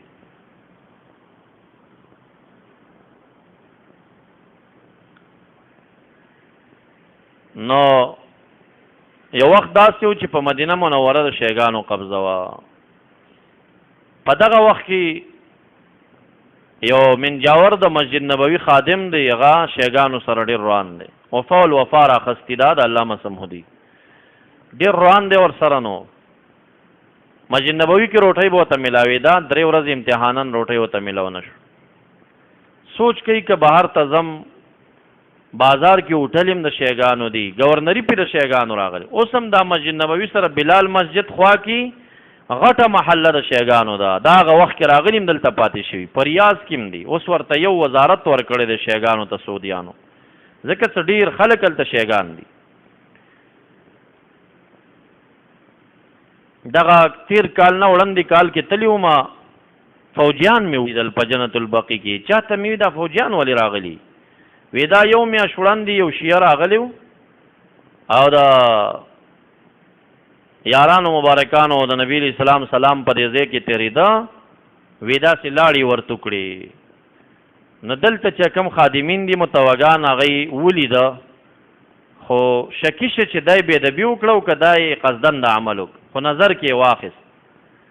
هلته دا خفیه جاسوسان ډېر زیات دي. پسې شو چې دا سړی څوک دی. دا سړی داسې ووتو د هغه اړخه بیا راتاو شو. چې بیا راغی نو لاس کې چپړه ده چې کله د نبی اکرم صلی الله علیه وسلم سلام بیا د یارانو سلام ته چې راورسېد د عمر فاروق سے موضع ته وی دا چپړه راواخیسته او دا جنګلی پې ویشته او کنځلې وکړه. بس دی کلک خلکو ونیو چې دی ونیو خو دا مصلحتي کارو. هم د ایران نه د شیګانو دا پرچارو تربیه شوي وه او هغوی تیار 500 نفر مسجد بلال محله کې راغونډو چې بلوه جوړه کوي څه چل به کوو. دا فلان دې ته جوړو چې جنگ به جوړ کوي او جنگ کې چې هلته په جنگ مصروف شوی په جنت البقي حمله وکړي د فاطمې بیبي دا قبر دې ځینه وباسه ایران ته به یې ویسو. دا مشوره شوې وه. نو چې کله دا ګزارو شو بس جنگ شروع شو. مسجد نبوي کې خو پولیس ته دا خلک کم وي. حرم دی ځای د امن دی. پولیس څه کوي ورکوي؟ نو بیا دې کې دوی دا 500 نفر راننوتل. بیا دوی د مدینې وروستۍ طالبانو ته ټلیفون کړی دی چې تاسو راورسېږئ. 2.5 زره هغې را رسېدلي دي. خو حرم دی دننه د ډزو دام نشي کېدی. ما د کوتکونو جنګ و د مدینې وروستۍ یو شیخ الحدیث هم پکې مړ شو په والو کې او دوی باندې هم چې دی نو ډېر کسان پکې مړه. بیا وروستو پته ولګېده چې په دیواله اوښتې دي او جنت البقي کې د فاطمې بیبي قبر ته شروع دي. بیا دا جمع غفیره په هغې ځي ورله و په هغې کې هم سوال وشول. هغې نه بعد سهار کې چې جنت البقي کولاویږي نو 50 فوجیان راځي. مازدیګر هم چې کولاویږي فوجیان راځي. مې دا ولې راځي؟ وی دا داسې مسله دلته وشوه. نو اوس هم شیګان شته هلته. نو دغه عاشق چې کله وایي زه راوځم داسې نه د شیعه روټۍ ونه خورم او قسم یې خوړلی او زه به د شیعه روټۍ نه خورم. کله چې سړی په عقیده کې کلک وي نو کوم علاقه کې چې د اهل سنت د عقیدې مخالف وي نو همغې سره د نزاع قوي وي. اوس دلته شیګان مغلوب دي نو موږ شیګان ډېر نه یادو. خو دا ډېر بېدینه قوم دی. ګوري په دې کې دومره مردارې عقیدې دي چې دا په اهل زیغ یوه کې لا نشته چې څومره دوی کې دي. خو چون کې موږ زیری بحث ډېر ځکه نه ګرځو دوی پرچار نشته مدارس نشته زمونږ ټول عوام دوی ته ګمراه وایي نکاح ورسره نه کوي مړی ژوندی ورسره نه کوي بس مونږ هم ترې غلي یو او بل سپای صحابه پوره خدمت کوي دغه باب کې مونږ هم ورخوشي کړي دي ځای وډله خو دوی راټینګه کړي ده راته یو د اهل زیغونه شیګان دي خو سپای صحابه ښه په کلکه راټینګ کړي نو دغه عالم چې دی د مدینې مونږ اوس په سترګو ړوند هم دی وای راووتم او خو ځان سمې سوچ وکړه چې د شیعه روټۍ خو نه خورم اوس به څنګه بیلوم چې دا شیعه دی که سني دی نو دا سوچ یې وکړه چې زه به چغه وامه چې ما ته د صدیق صاحب او د عمر صاحب په مینه روټۍ راکوي نو چې هر چا د دوی په مینه روټۍ راکړه نو دا به شیعه نه وي ښایسته سوچ یې کړی سترګو ړوند دی مدینې منورې کو څوک یې اواز کوي د صدیق اکبر عمر فاروق په مینه روټۍ راکوي بس یو چا لاس نه ونیو کور ته یې بوته د بوي دا به غټ اهل سنت یې هغه غټ شیعه و کمره یې پسې بنده کړه په نفرو یې وتړه دا ژبه یې ترېنه په چاړه کټ کړه او لاس کې یې ورکړه چې واخله دا د صدیق صاحب عمر صاحب په مینه ستا روټۍ دغه کس قصه کوي علامه سمهودي و فلوفا کې نقلي وي دا ټوټه د ژبې لاس کې ده او چغې وایي را روان حرم شریف د دې درد د لاسه په مسجد نبوي کې وې زما سترګې پټې شو ګورم چې محمد مصطفی صلی الله علیه وسلم ریاض الجنه کې ولاړ دی او صدیق اکبر سے عمر فاروق سے ورسره ولاړ او زما د دې ژبې دا ټوټه د نبی اکرم صلی الله علیه وسلم په لاسونو کې ده او دا یې حضرت صدیق صاحب ته ورکړه وستا په مینه د دې شخص نه ژبه کټ شوې ده ته نشي کولی چې دم ور باندې واچ وی هغه ټوټه یې راواخیسته زما د ژبې سره یې ټچ کړه حضرت صدیق صاحب ته د خپلې لاړې تاو کړې اوس یې ولوستل وایي چې راپاڅېدم ژبه مې روغه جوړه وه یو کال تیر شوی بیا را باندې قاطي راله بیا روټۍ نه میلاوېده 3 ورځې مې تېرې کړې روټۍ نه وه بار ووتم بیا چغې وایي د صدیق صاحب او د عمر صاحب په مینه به څوک روټۍ دا مو د شیګانو دوره وی چې ګرځېدم بیا یو کس ونیوم یریږم چې بیا مې هغه ځي ته بونه ځي روان یې کړم همغه ځي ته یې بوتلم همغې کوټې ته یې دننه کړم او ډېره ښه روټۍ راته راکړه وی بیا مې ورته ویل تیزي کې تېر کال زمانه ژبه چا کټ کړې وه وی بیا کس راته وژړل چې زه تا پسې دا یو کال ګرځېدلی یم ما وی زه به دې چېرته پیدا کوم چې زما پلار چې په کومه ورځ تا سره دا عمل کړی د هغې په سبا زما د پلار نه شادو جوړه شوې ده پرده یې اوچته کړه دې خوا زنځیر ته تړل شوي وه شیه نه شادو جوړه وه او ما وی زه به تا پیدا کوم او تا نه به معافي غواړم چې زما پلار ته دعا وکړه هغه مو ژاړي توبې وباسي خو کار دی شوی دی ته نو دا شان کرامات لکه د حضرت علی صاحب چې امام راضي ذکر کړي دي دا د نور اولیاء په حالاتو کې بعد الوفات د صدیق اکبر صاحب د کراماتو نه ښکاره شوي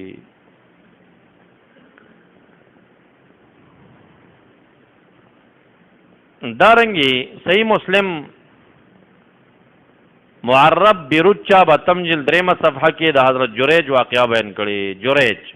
و مشهور واقعا ده تاسو اوریدلې ده مور ورته आवाज کوي مور فقالت یا جریج انا امک کلمنی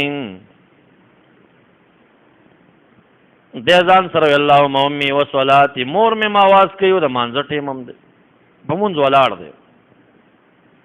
فاختار صلاتهم فرجعت ثم عادت في الثانيه فقالت يا جريج انا امك فكلمني دې بیا ځان سره وی اللهم امي وصلاتي بس منځ مختاره کا مور غصه شوا فقالت اللهم ان هذا جريج هو ابني واني كلمته فابى يكلمني اللهم فلا تمته حتى تريه المومسات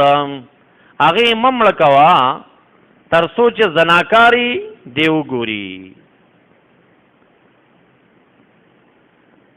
قال وكان راعي دعاء ياوي لد دیره دلتا یو د ګډانو راعیو د عبادتګاه ته براته فخرجت امراه من القريه فقال الراعي راعي دې زنانه سره زنا وکړه فحملت فولدت غلاما دې زنانه ته چا ویل دا بچی دې کما قالت من صاحب هذا الدير دغه جونګړی والا د نصرانیانو عبادتګاه ته به دیر وي ا جونګړ او عبادتګاه به چې جوړ کړیو قال فجاءوا بن فؤوسهم فاس ومساحيهم مساحي بلچي او فؤوس تغا تبرن شو هغه ځان سره راواخیست چغې سره وکړه چې راوځئ راورسېدل ورته فصادفو یصلي فلم یکلمهم د مونځ کولو خبرې ورسره ونه کړې فاخذوا یهدمون دیره فلما را ذلك نزل الیهم هغه وکتل فقالوا له صلاحي قصه وګده ده دلته هغه ورته وی دی ماشوم نه لګ تپوس وکړئ تاسې چې پلار دې څوک دی قال فتبسم ثم مسح راس الصبي فقال من ابوك قال ابي راعي الدواني ماشوم په خبر شو